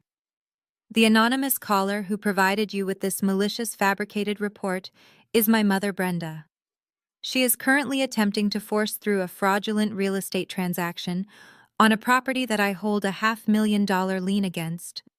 She filed this false report to punish me for halting her illegal sale. The police officer let out a long, heavy sigh and shook his head, clearly realizing they had been used as pawns in a vicious family dispute. The caseworkers looked absolutely mortified. The female agent stepped forward, her posture entirely apologetic now. I am so sorry to have intruded on your home like this, she said, closing her clipboard. We are required by law to investigate every emergency claim, but it is abundantly clear that this report was made maliciously. Your daughter is perfectly safe, and this environment is exceptional. We will be closing this case immediately as unfounded. I am glad to hear that, I said, stepping toward them. But closing the case is not enough. Filing a false report with Child Protective Services is a crime. I intend to pursue this to the absolute fullest extent of the law. I want the unredacted intake report. The male caseworker shifted uncomfortably. We protect the anonymity of our callers, ma'am. It is agency policy to encourage reporting without fear of retaliation. I picked up my phone from the entryway table and dialed a number, placing it on speaker. It rang twice before my general counsel answered. Harrison. I said, my eyes locked on the caseworkers. I currently have 2 agents from the Department of Family and Support Services in my foyer, responding to a fabricated emergency claim made by Brenda. They are citing agency policy regarding the anonymity of the caller. Harrison's voice echoed through the high-ceilinged foyer, sharp and entirely devoid of patience. Put them on speaker, Kendra. Agents, my name is Harrison, and I am the lead corporate attorney for Apex Holdings. If you attempt to shield the identity of an individual who has just committed a criminal offense by filing a malicious false report against my client, I will have an emergency subpoena on your regional director desk before 5 o'clock today. You will release the intake phone number, or we will litigate your department for facilitating targeted harassment. The caseworkers exchanged another panicked look. The male agent quickly flipped through the pages on his clipboard, stopping at the initial intake form. He read the 10-digit phone number aloud. I nodded slowly, committing the numbers to memory. It was Brenda's personal cell phone number. She had not even been smart enough to use a burner phone. She was so blinded by her own arrogance and entitlement that she thought she could weaponize the system anonymously from the comfort of the home she was trying to steal from me. "Thank you," I said, ending the call with Harrison. "I appreciate your thoroughness. I will show you to the elevator." After the doors closed behind the authorities, I stood in the quiet foyer, letting the absolute magnitude of my mother's actions settle in. The gloves were completely off. There would be no family reconciliation. There would be no tense Thanksgiving dinners or awkward Christmas exchanges. Brenda had tried to take my child. I walked over to the floor-to-ceiling windows and looked out at the raging blizzard. Tomorrow was Friday. Tomorrow was the closing day for the brownstone. Brenda, Chloe, and Connor were going to walk into a mahogany-paneled law office downtown, expecting a miracle. They were going to sit at a massive conference table, sweating through their designer clothes, praying they could somehow negotiate their way out of the commercial lien and salvage their fraudulent multi-million-dollar cash deal. They were expecting to meet with the anonymous cash buyer, who had aggressively outbid the market to secure the property. They had no idea that the buyer they were desperate to negotiate with was the very same woman they had just tried to destroy. I turned away from the window and walked back toward the kitchen, my mind locked onto the absolute financial execution I was about to deliver. Friday morning arrived with a blinding, freezing clarity. The severe blizzard had passed overnight, leaving the city of Chicago encased in a brilliant layer of ice and harsh winter sunshine. I stood in the master bathroom of my penthouse, adjusting the collar of a tailored charcoal gray suit. My reflection in the mirror showed a woman who was perfectly rested, completely unbothered, and entirely focused. Today was the day of the closing. Today was the day the financial guillotine would drop. Before I could even pour my morning espresso, my personal cell phone began to vibrate on the marble counter. The caller ID showed the name of the managing director at the boutique appraisal firm where I maintained my day job. I kept that job strictly for networking purposes and to maintain my unassuming cover, but my colleagues there knew and respected my actual capabilities. I answered the call and immediately heard the exhaustion in my director's voice. "Kendra," he said, sighing heavily into the receiver, "you have an extremely unhinged brother-in-law. He has been blowing up our main office lines since 6 o'clock this morning."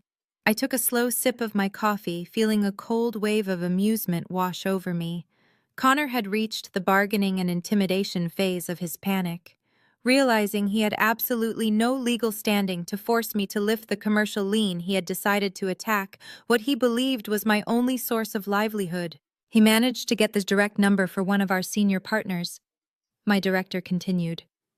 "He has been leaving frantic voicemails claiming you are engaging in professional extortion. He is demanding that we terminate your employment immediately and threatening to report our firm to the state licensing board if we do not compel you to release an encumbrance on his mother-in-law's property. He is throwing around the names of a few mid-level developers he plays golf with, acting like he has the power to ruin our business." I smiled, looking out over the frozen lake. Connor was desperately trying to flex his imaginary muscles in a world he barely understood. He thought he could use his old boys' club connections to intimidate a black woman into submission. He assumed that because he was a white man with a real estate license, my superiors would automatically side with him and pressure me to surrender my assets to save my job. He had absolutely no idea that I generated more revenue for that firm through my independent corporate acquisitions than those senior partners made in an entire fiscal year. "Tell the partners to ignore him," I replied, keeping my voice smooth and untroubled. "I am handling the situation privately this morning. I apologize for the nuisance. We already blocked his number," the director said with a dismissive chuckle. "The man sounds completely desperate. Good luck today, Kendra." I ended the call and opened my own voicemail inbox. Connor had been equally relentless on my personal line. There were 5 new messages, all left in the frantic hours between midnight and dawn. I tapped the first audio file and set the phone on the kitchen island, letting his unraveling voice fill the quiet penthouse. "Kendra, pick up the phone." His voice cracked under the suffocating pressure of his impending ruin. You think you can play hardball with me. You think a single commercial lien is going to stop this closing. I just got off the phone with the senior partner at your firm. You are done. I am having your appraisal license revoked by the state board by noon today if you do not sign that release. You are playing with fire. Lift the lien, or I will make sure you never work in real estate again. The voicemails progressed from arrogant threats to outright begging. The reality of his situation had fully crystallized in his mind overnight. He knew that the buyer's attorney was preparing the final title commitment for the 10:00 closing. If Connor and Brenda walked into that law office today without a clear title, the cash buyer had the absolute legal right to sue Connor for fraudulent misrepresentation and breach of contract. Connor's broker would drop him instantly. His real estate license would be suspended, pending a state investigation, and the financial penalties for failing to disclose a $500,000 commercial encumbrance would bankrupt him completely. I did not feel a single ounce of fear or pity. I simply tapped the screen and forwarded every single audio file directly to Harrison, my general counsel. I added a quick note instructing him to append these voicemails to the growing harassment and extortion lawsuit we were building against Connor. Harrison replied within seconds, confirming receipt and noting that Connor was systematically destroying his own legal defense with every word he spoke. He was handing us a beautifully wrapped confession of attempted coercion. My phone vibrated again, this time with a frantic text message from Chloe. The golden child was finally cracking under the crushing weight of actual consequences. The shield of her mother's favoritism could not protect her from breach of contract litigation. "Kendra, please!" The text read, a desperate block of words devoid of her usual entitlement. Connor is losing his mind. The buyer's attorney sent a formal demand for performance last night. Connor says we are going to be sued for millions. Mom is completely shut down and will not get out of bed. Just lift the lien. I will give you a percentage of my brand revenue when it launches. I promise. Please do not ruin my life over an old grudge. I stared at the message, letting the sheer delusion of her offer wash over me. She was still trying to bargain with imaginary profits from a non-existent candle company to clear a $500,000 commercial debt. She genuinely believed that her completely fabricated lifestyle brand held actual value in the real world. She wanted me to surrender my financial security to save her from a disaster she had gleefully helped orchestrate. They had locked my 9-year-old daughter out in the freezing snow. They had called Child Protective Services with malicious intent, hoping the state would take my child away. And now, facing the absolute ruin of their own making, they were begging for mercy they had never once shown me. I deleted Chloe's text without responding. Silence is the most terrifying answer you can give a narcissist who is watching their world burn. I grabbed my black leather portfolio from the entryway table, checking to ensure all the necessary legal traps were securely inside.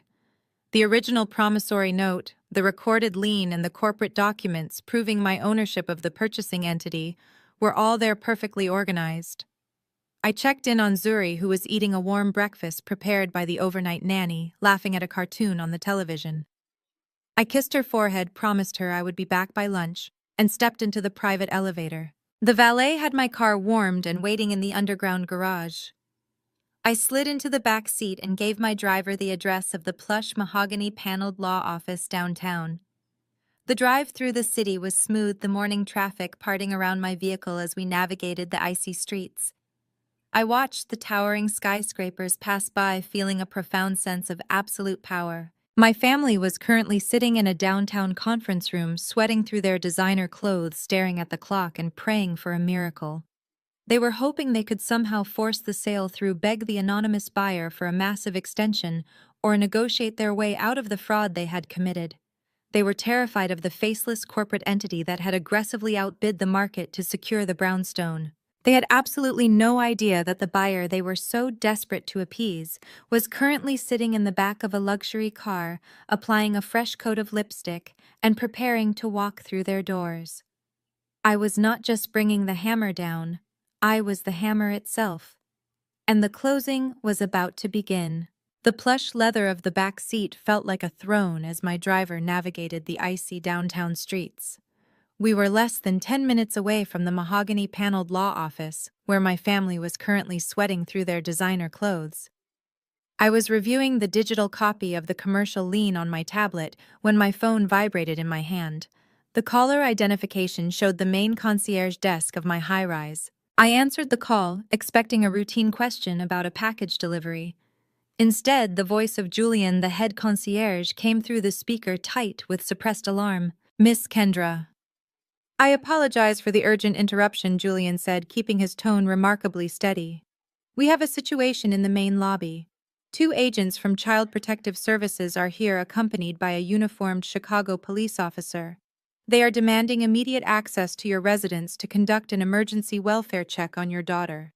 They claim they received a priority anonymous tip this morning." My blood turned to absolute ice. The ambient heat of the luxury car suddenly felt suffocating. I tapped the glass partition dividing the cabin and locked eyes with my driver through the rearview mirror. "Turn the car around," I instructed, my voice dropping to a low, dangerous register. "Take us back to the building right now." I ended the call and stared out the tinted window at the freezing city. The sheer magnitude of Brenda's desperation hit me like a physical blow. Connor's empty threats had failed. Chloe's pathetic bargaining had failed. They were backed into a corner with the closing clock ticking down to their financial execution. Realizing they had absolutely no legal leverage to force me to lift the $500,000 encumbrance, my mother had resorted to the ultimate dirty play. She had weaponized the state against her own daughter. In the African American community, calling Child Protective Services on a mother with malicious intent is not just a petty, vindictive tactic. It is a profound existential threat. It is an attempt to use a historically biased system to rip a child away from their home. Brenda knew exactly what she was doing.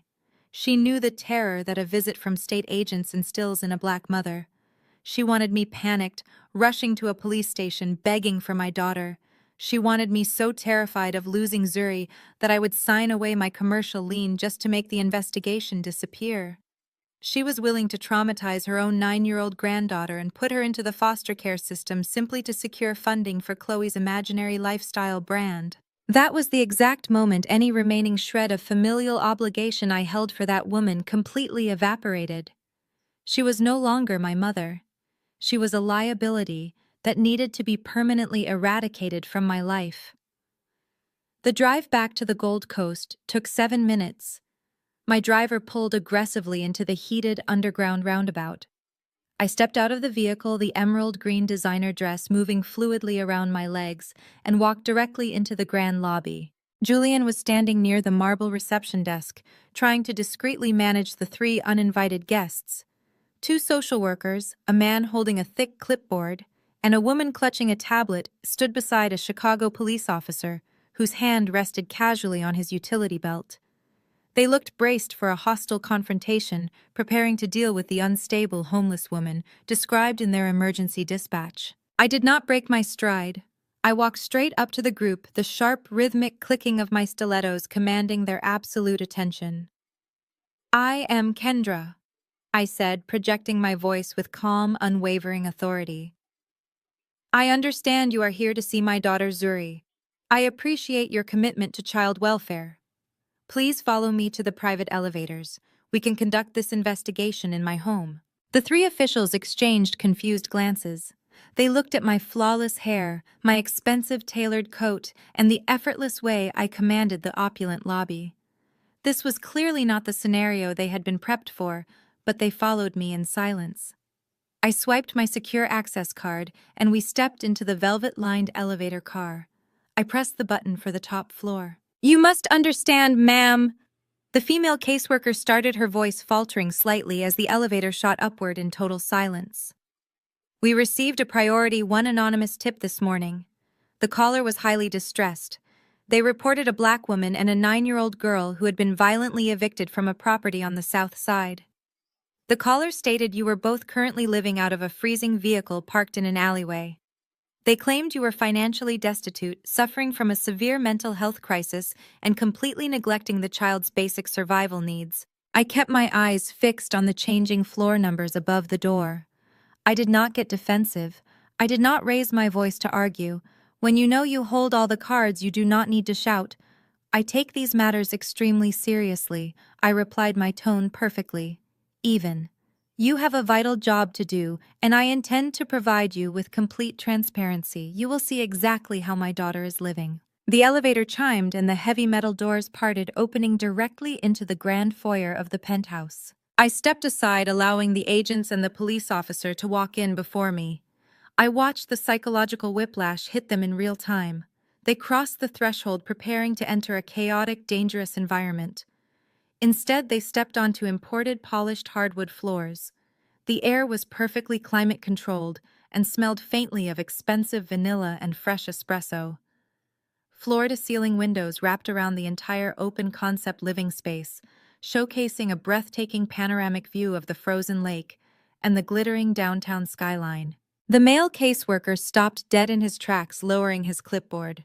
He looked at the massive gourmet kitchen, the custom original artwork hanging on the pristine walls, and the plush modern furniture that cost more than his annual salary. "Mommy, is that you?" Zuri's bright, cheerful voice echoed from the kitchen. My 9-year-old daughter rounded the corner of the massive quartz island. She was wearing a thick, cozy matching pajama set and fluffy slippers. She held a crystal bowl filled with fresh strawberries and sliced mango that my overnight nanny had prepared for her. Zuri looked at the 3 strangers in uniform standing in our foyer. She did not look frightened, she just looked curious. "Good morning, baby," I said, offering her a warm, reassuring smile. "These people are here to do a quick safety check. It is just a routine visit. Are you enjoying your breakfast?" "Yes, Mommy," Zuri smiled brightly, popping a strawberry into her mouth. "Sarah is helping me set up my science project in the guest room. Can we still order pizza tonight?" "Absolutely," I promised. "Go finish your project. I will be right there." Zuri nodded happily and skipped back down the wide hallway, her fluffy slippers padding softly against the expensive rugs. I turned back to the 3 state officials standing in my foyer. The police officer let out a long, heavy exhale, removing his uniform cap and running a hand through his hair. He clearly realized he had been dragged away from actual police work to participate in a malicious family vendetta. The female caseworker looked absolutely mortified, her cheeks flushing red as she stared at the bowl of fresh fruit sitting on the custom kitchen island. "As you can plainly see," I said, crossing my arms and looking directly at the male caseworker, who was still gripping his clipboard, "I am not living in a freezing vehicle. We are currently standing in a penthouse that I own free and clear. My daughter is fully fed, perfectly safe, and currently working on a school project with her certified private caregiver. I am a highly successful commercial real estate investor. The woman who called you this morning to file that horrific fabricated report is my own mother, Brenda." The caseworker stared at me, completely speechless. "She is currently attempting to force through a fraudulent multi-million-dollar real estate transaction on a property that I hold a $500,000 commercial lien against." I continued, laying out the motive with surgical precision. "When she realized I had the legal power to block her cash sale, she filed this false report to punish me. She wanted to use your agency to terrorize my child and force me into financial submission." The female agent stepped forward, her posture entirely apologetic now. She looked around the immaculate, luxurious space one more time before meeting my eyes. "Ma'am, I am profoundly sorry to have intruded on your home like this," she said, her voice thick with genuine regret. "We are required by law to physically investigate every priority claim we receive, but it is abundantly clear that this report was made with malicious intent. Your daughter is perfectly safe, and this environment is exceptional. We will be closing this case immediately as completely unfounded." "I appreciate your promptness in arriving at that conclusion," I replied, keeping my posture rigid and unyielding. "But simply closing the case is not going to suffice. Filing a false report with Child Protective Services to harass a parent is a crime. I intend to pursue this to the absolute fullest extent of the law. I require the unredacted intake report immediately." I walked back into the kitchen where Zuri was carefully placing a bright yellow foam sun into the center of her diorama. She did not even look up as I poured myself a fresh glass of sparkling water. The presence of police officers and social workers in our foyer had not registered as a threat to her, because she was completely insulated by the undeniable security I had built around us. That was the fundamental difference between the childhood Brenda had provided me and the childhood I was providing for my daughter. I grew up constantly anxious, waiting for the next financial disaster or the next emotional outburst. Zuri was growing up in an environment where her biggest concern was getting the paint to dry evenly on her science project. My phone vibrated against the quartz countertop. It was a secure email from Harrison. True to his word, my general counsel had not just settled for a verbal confirmation of the phone number. He had immediately leveraged his formidable legal network to compel the Department of Family and Support Services to release the official unredacted intake transcript. I opened the encrypted file and read the words my mother had spoken to the emergency dispatcher. The transcript captured every malicious detail. Brenda had utilized a fake name, but her registered cell phone number was stamped clearly at the top of the official state document. She had vividly described me as a deeply disturbed, hostile woman who had violently dragged a screaming child out of a warm home and into a freezing alleyway. She had begged the dispatcher to send police quickly, claiming she feared for her granddaughter's life. Reading the clinical black and white text of her fabricated emergency did not make me cry. It simply extinguished the very last ember of daughterly obligation I possessed.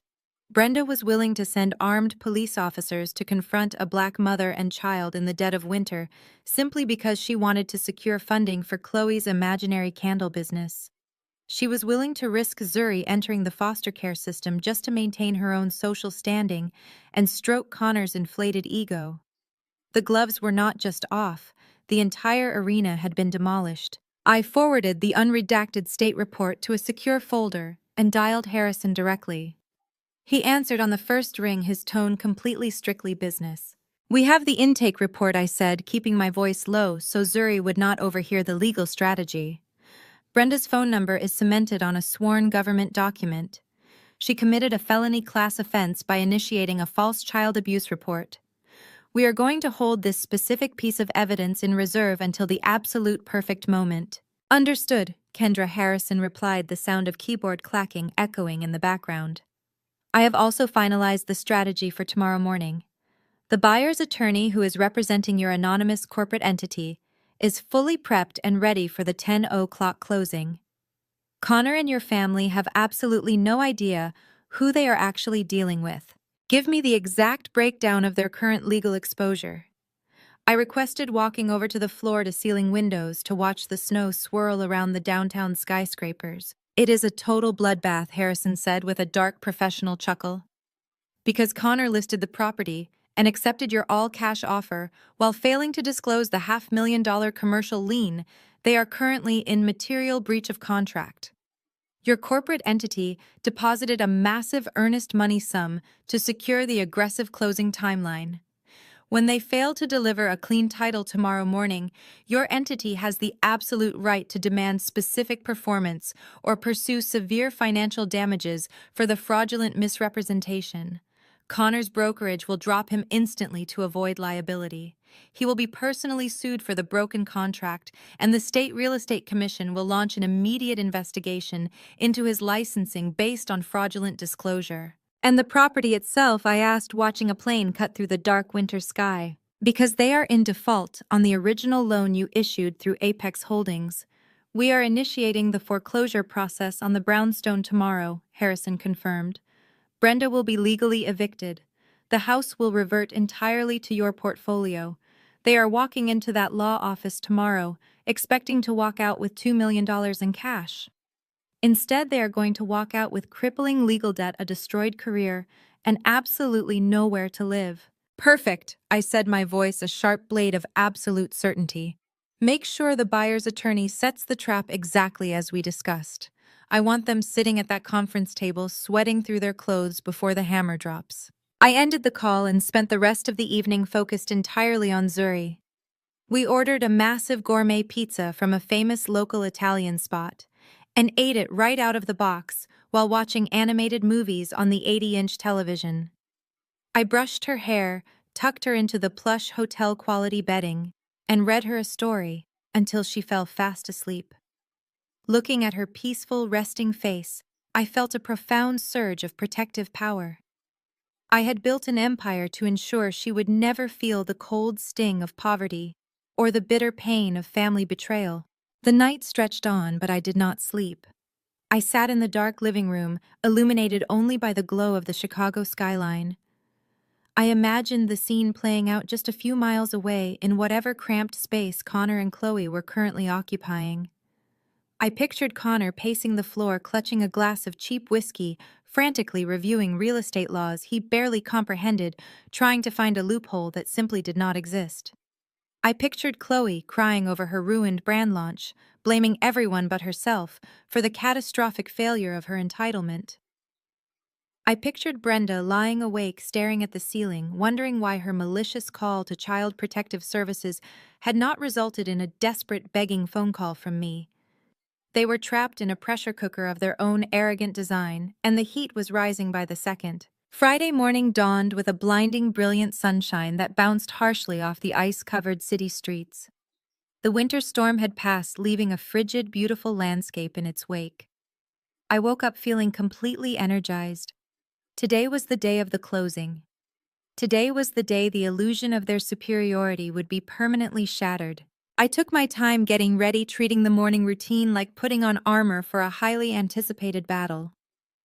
I bypassed my standard unassuming appraisal suits and went straight for a custom-tailored stark white wool suit that commanded absolute authority.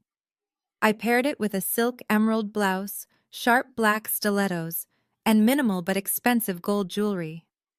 I looked like a woman who owned the building, not a woman who was begging for a seat at the table. The overnight nanny arrived right on time to take over for the day, and I kissed Zuri goodbye, promising her a special dinner to celebrate the weekend. I grabbed my sleek black leather portfolio, ensuring the original promissory note, the recorded lien, and the unredacted Child Protective Services report were all perfectly organized inside. My private driver was waiting for me in the heated underground garage. As I slid into the back of the luxury sedan, I gave him the address of the plush mahogany-paneled law office, located in the heart of the financial district. The drive through the city was smooth, the morning traffic parting around my vehicle. I watched the towering corporate buildings pass by, feeling a profound sense of ownership over my reality. My family was currently sitting in a downtown conference room, sweating through their designer clothes, staring at the clock, and praying for a miracle. They were hoping they could somehow force the sale through, beg the anonymous buyer for a massive extension, or negotiate their way out of the fraud they had committed. They were terrified of the faceless corporate entity that had aggressively outbid the market to secure the brownstone. They had absolutely no idea that the buyer they were so desperate to appease was currently pulling up to the curb, stepping out into the freezing Chicago air, and preparing to walk through their doors to deliver their absolute financial execution. The atmosphere inside the mahogany-paneled conference room of Harrison Corporate Law Firm was thick enough to choke on. I sat comfortably in Harrison Private Executive Suite just down the hall, watching the live closed-circuit video feed on a massive flat-screen monitor. It had been exactly 3 days since I found Zuri shivering in the snow, 3 days since Brenda sent that text. Now the clock on the conference room wall ticked relentlessly toward 10 in the morning. Connor was visibly sweating. He kept loosening his silk tie and wiping his forehead with a handkerchief. He paced the length of the room, his expensive leather shoes squeaking slightly against the polished floors. Chloe sat frozen at the massive granite table, her designer handbag clutched to her chest like a flotation device. She was frantically chewing on her thumbnail, the arrogant wellness brand entrepreneur completely reduced to a terrified spectator. Brenda sat next to her, staring blankly at the complimentary bottles of sparkling water. The illusion of her matriarchal superiority had completely evaporated, leaving behind a desperate, panicked woman who realized she was about to lose everything. They were hoping for a miracle. I could see it in the way Connor kept checking his gold watch. They had walked into this high-rise expecting to sit across from an anonymous cash buyer. They were praying they could somehow force the sale through, beg for a massive extension on the closing, or negotiate a way to bury the $500,000 commercial lien I held against the property. They needed the capital to cover their tracks and save Connor real estate license from total destruction. They were desperate. At exactly 10 o'clock, the heavy double doors of the conference room swung open. Harrison walked in wearing a pristine charcoal suit. He carried a single manila folder and a sleek black conference phone. He did not smile. He did not offer a warm corporate greeting. He radiated the kind of ruthless legal authority that makes amateurs like Connor instantly shrink in their seats. Connor immediately leaped forward, extending his hand with a forced, desperate grin. "Good morning," he said, his voice cracking slightly. "I am Connor, the listing agent. This is the seller, Brenda. We have a slight administrative hurdle with the title commitment this morning, but I am highly confident we can work out an addendum with your client. We are prepared to offer seller concessions to push this closing through today." Harrison ignored the outstretched hand. He walked to the center of the granite table and set the manila folder down. He placed the black conference phone right next to it. "My client has no interest in seller concessions," Harrison stated, his voice a flat, clinical blade. "Furthermore, my client prefers to handle the specifics of this breach of contract directly." Harrison tapped a button on the console. A sharp beep echoed through the room. Down the hall in the executive suite, I leaned forward toward the microphone on my desk. I took a slow, deep breath, letting the absolute power of the moment settle in my chest. "Good morning, Connor," I said, my voice projecting crystal clear through the speakerphone. "Good morning, Chloe. Good morning, Mother." The physical reaction in the conference room was instantaneous and absolute. Connor stumbled backward, hitting the edge of a leather chair. Chloe gasped, dropping her handbag to the floor. Brenda shot up from her seat, her eyes wide with a terror so profound it practically radiated through the video feed. They stared at the black phone in the center of the table as if it were a live explosive. Kendra, Brenda whispered, her voice trembling with shock.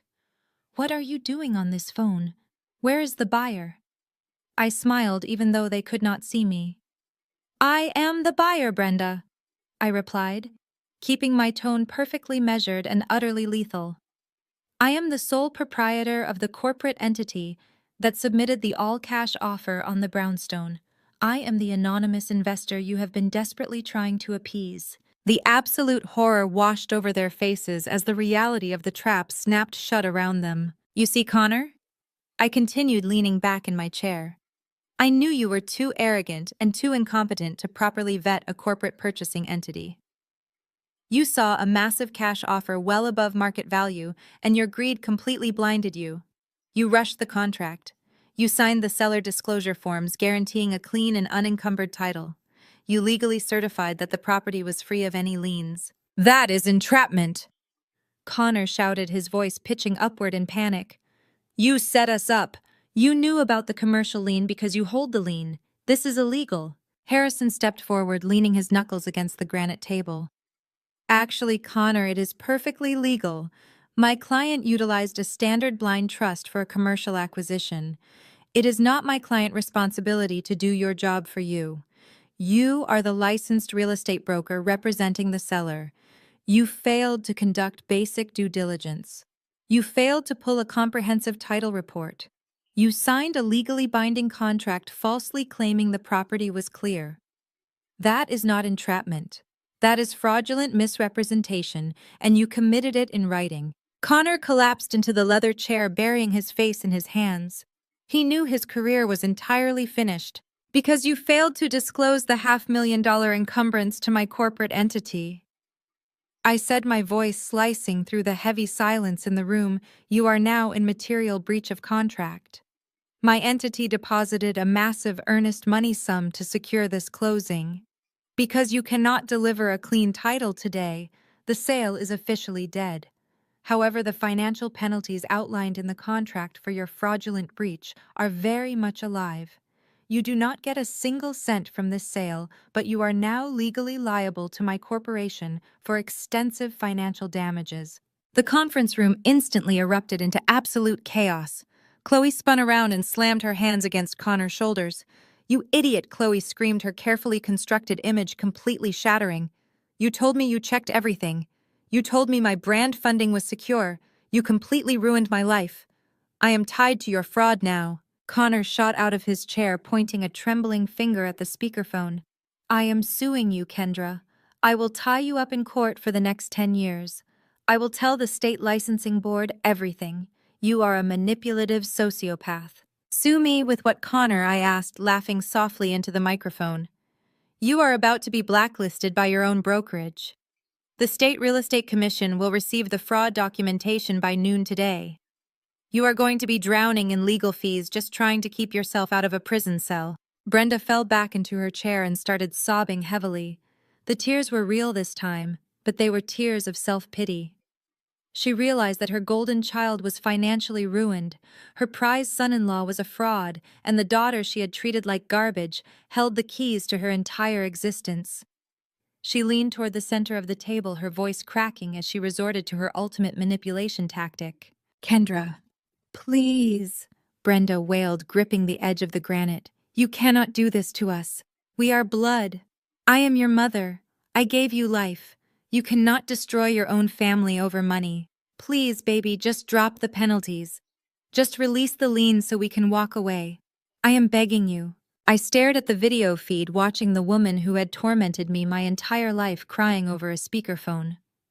I thought about the decades of emotional abuse. I thought about the college fund she stole. I thought about the malicious call she made to Child Protective Services, hoping to have Zuri dragged away by the state. And I thought about my 9-year-old daughter shivering in the snow, staring at a locked door. You made your choice about family 3 days ago, I said, my voice dropping to a freezing, unyielding whisper. When you locked my child outside in the snow, you ceased to be my mother. You ceased to be family. You became a liability, and I deal with liabilities decisively. I paused, letting the weight of my words press down on them. I am executing the commercial lien today, I announced. Because the loan is in default, Apex Holdings is foreclosing on the brownstone. The eviction notices will be served by the sheriff department this afternoon. You have 72 hours to vacate the premises before you are physically removed from the property. Brenda let out a guttural scream of absolute despair. But where am I supposed to go? She sobbed, her hands flying to her face. I have no money. I have no savings. You are putting me on the street. I have nowhere to go. I leaned close to the microphone, delivering the exact words she had texted me while I was driving through the blizzard to rescue my freezing child. You are homeless now, I said, perfectly matching her cold, arrogant tone from 3 days ago. Figure it out. I reached out and disconnected the line. The feed on the monitor showed the 3 of them sitting in the wreckage of their own arrogant greed, screaming and fighting among themselves. I turned off the screen, grabbed my coat, and walked out of the executive suite to head back to my penthouse. I tapped the red button on my screen, ending the call, and placed my phone face down on the leather seat of my vehicle. That single fluid motion did not just sever a phone connection. It triggered an absolute avalanche that would systematically bury the 3 people sitting in that downtown conference room.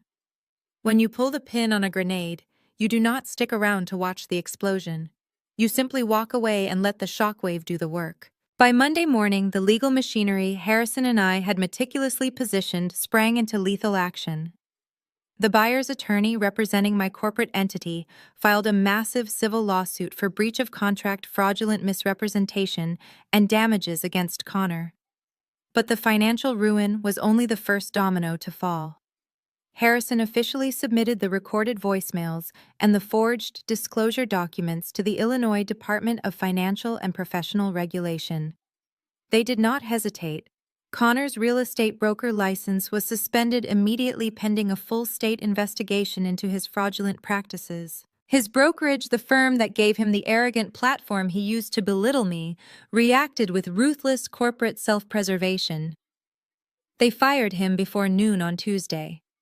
They did not just terminate his employment. They completely scrubbed his name, his photos, and his active listings from their website. He was escorted out of his office by security carrying a single cardboard box. Connor had strutted around family dinners, boasting about his shrewd navigation of the urban market and his untouchable network. In reality, he was just a mediocre man who had arrogantly walked blindfolded into a federal-level legal trap.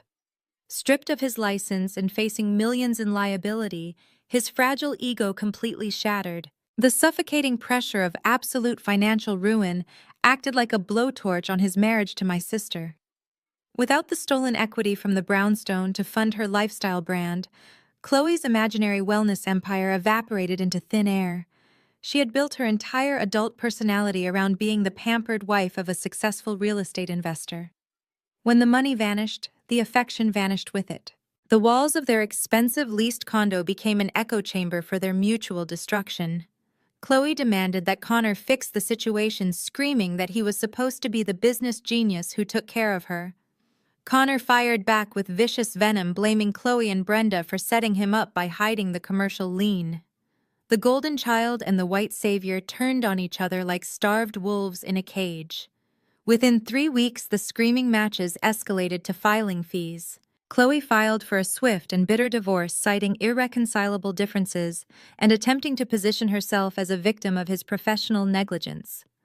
Connor immediately countersued, trying to legally tether her to the massive breach of contract debt.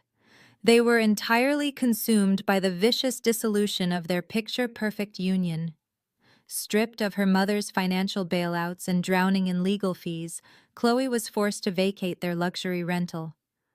The woman who had sneered at my career from behind a crystal champagne flute had to secure a basic entry-level job working the cosmetics counter at a mid-tier suburban mall just to keep her phone from being disconnected. But the most spectacular and satisfying downfall belonged entirely to Brenda. My mother assumed she could simply spin this disaster the way she spun everything else. She thought she could put on a tailored Sunday suit, march into her church, and cry at the altar about how her rebellious, ruthless daughter had unfairly evicted her. She intended to play the martyr, banking on the congregation to rally around her and offer financial support. But the community was small, and the truth always travels faster than a Sunday sermon. Harrison officially filed the police report regarding her malicious call to the Department of Family and Support Services. It instantly became a matter of public record. It did not take long for the details to circulate through the tight-knit church community. The congregation discovered that Brenda had deliberately weaponized the state child welfare system against a black mother and a 9-year-old child. She had tried to send armed police officers to rip her own granddaughter away simply to secure cash for a vanity project. In our community, crossing that specific line is the ultimate unforgivable betrayal. You do not call the system on your own blood. The social execution was swift and absolute. The same church aunties who had praised her manipulative Facebook post just days earlier immediately cut her off. Her coveted position on the usher board was revoked without discussion. The pastor stopped returning her calls completely, freezing her out of the inner circle she had spent decades social climbing to reach. Brenda was entirely stripped of her church status. She lost her audience, her defenders, and her carefully constructed matriarchal facade. The absolute social isolation broke her spirit far faster than the financial loss ever could. The foreclosure process on the brownstone was executed with clinical precision. With the commercial loan in default, Brenda was legally evicted from the premises. Because she had squandered my father's life insurance and possessed absolutely no savings, she had zero safety net. Chloe was completely broke from the divorce, and Connor was facing potential jail time.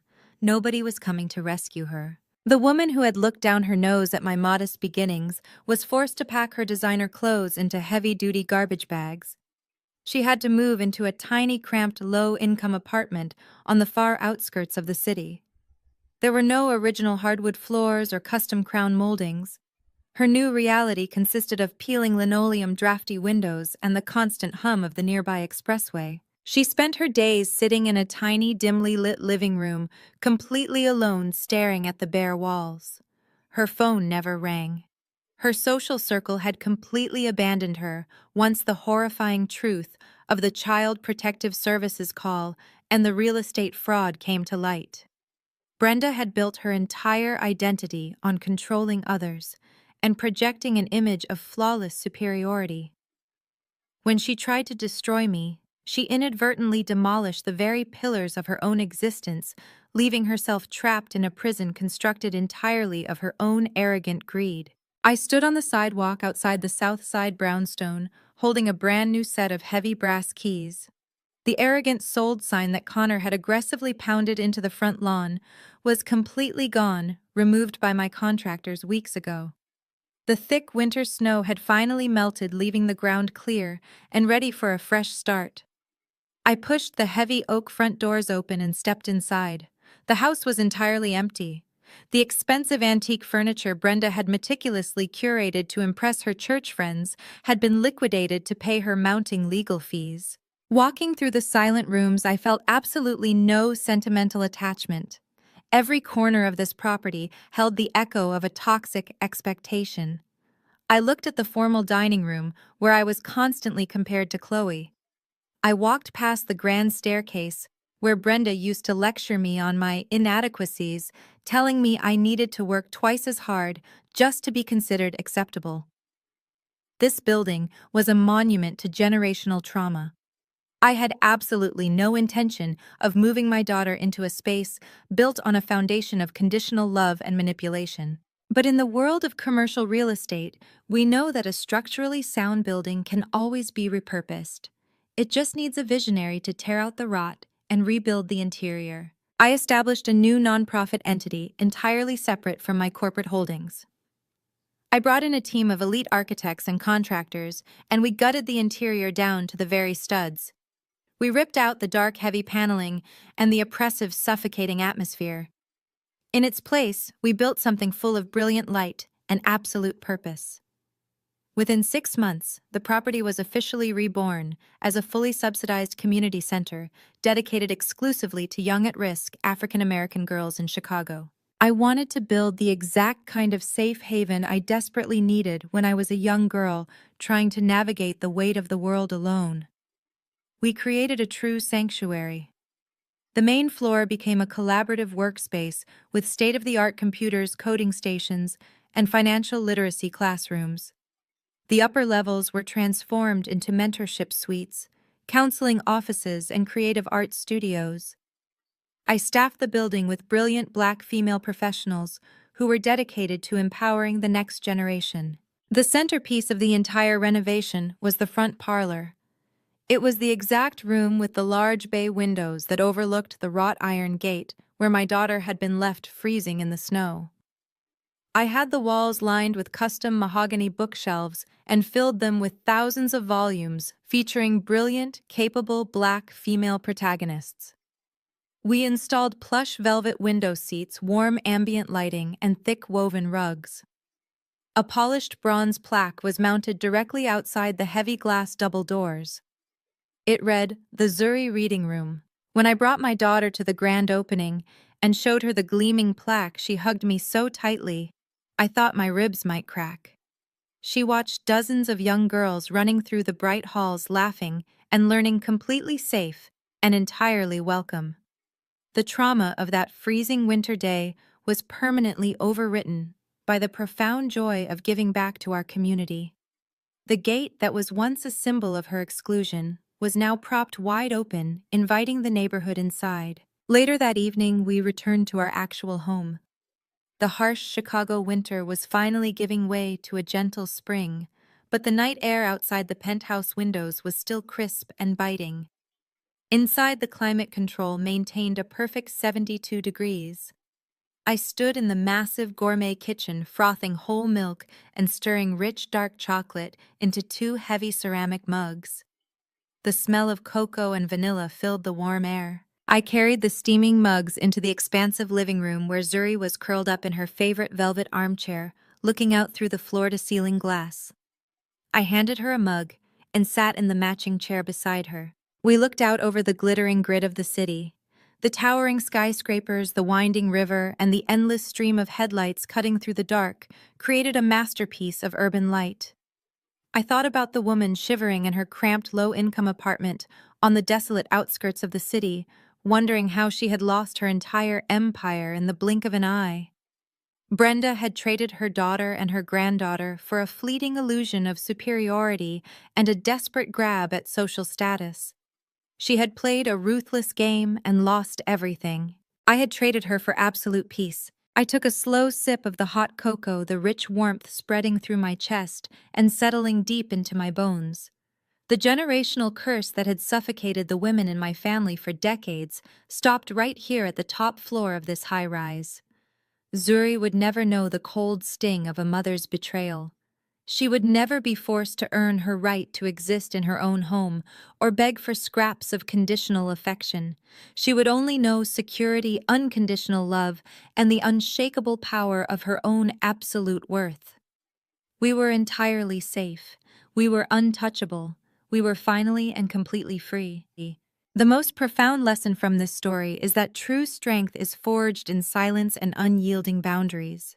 You cannot control the family you are born into, nor can you prevent their toxic expectations or betrayals. However, you retain absolute power over your reaction. When faced with deliberate cruelty, you do not need to scream, perform, or beg for validation from people committed to misunderstanding you.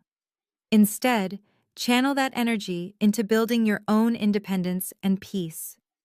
Generational trauma stops when you decide your worth is no longer up for negotiation.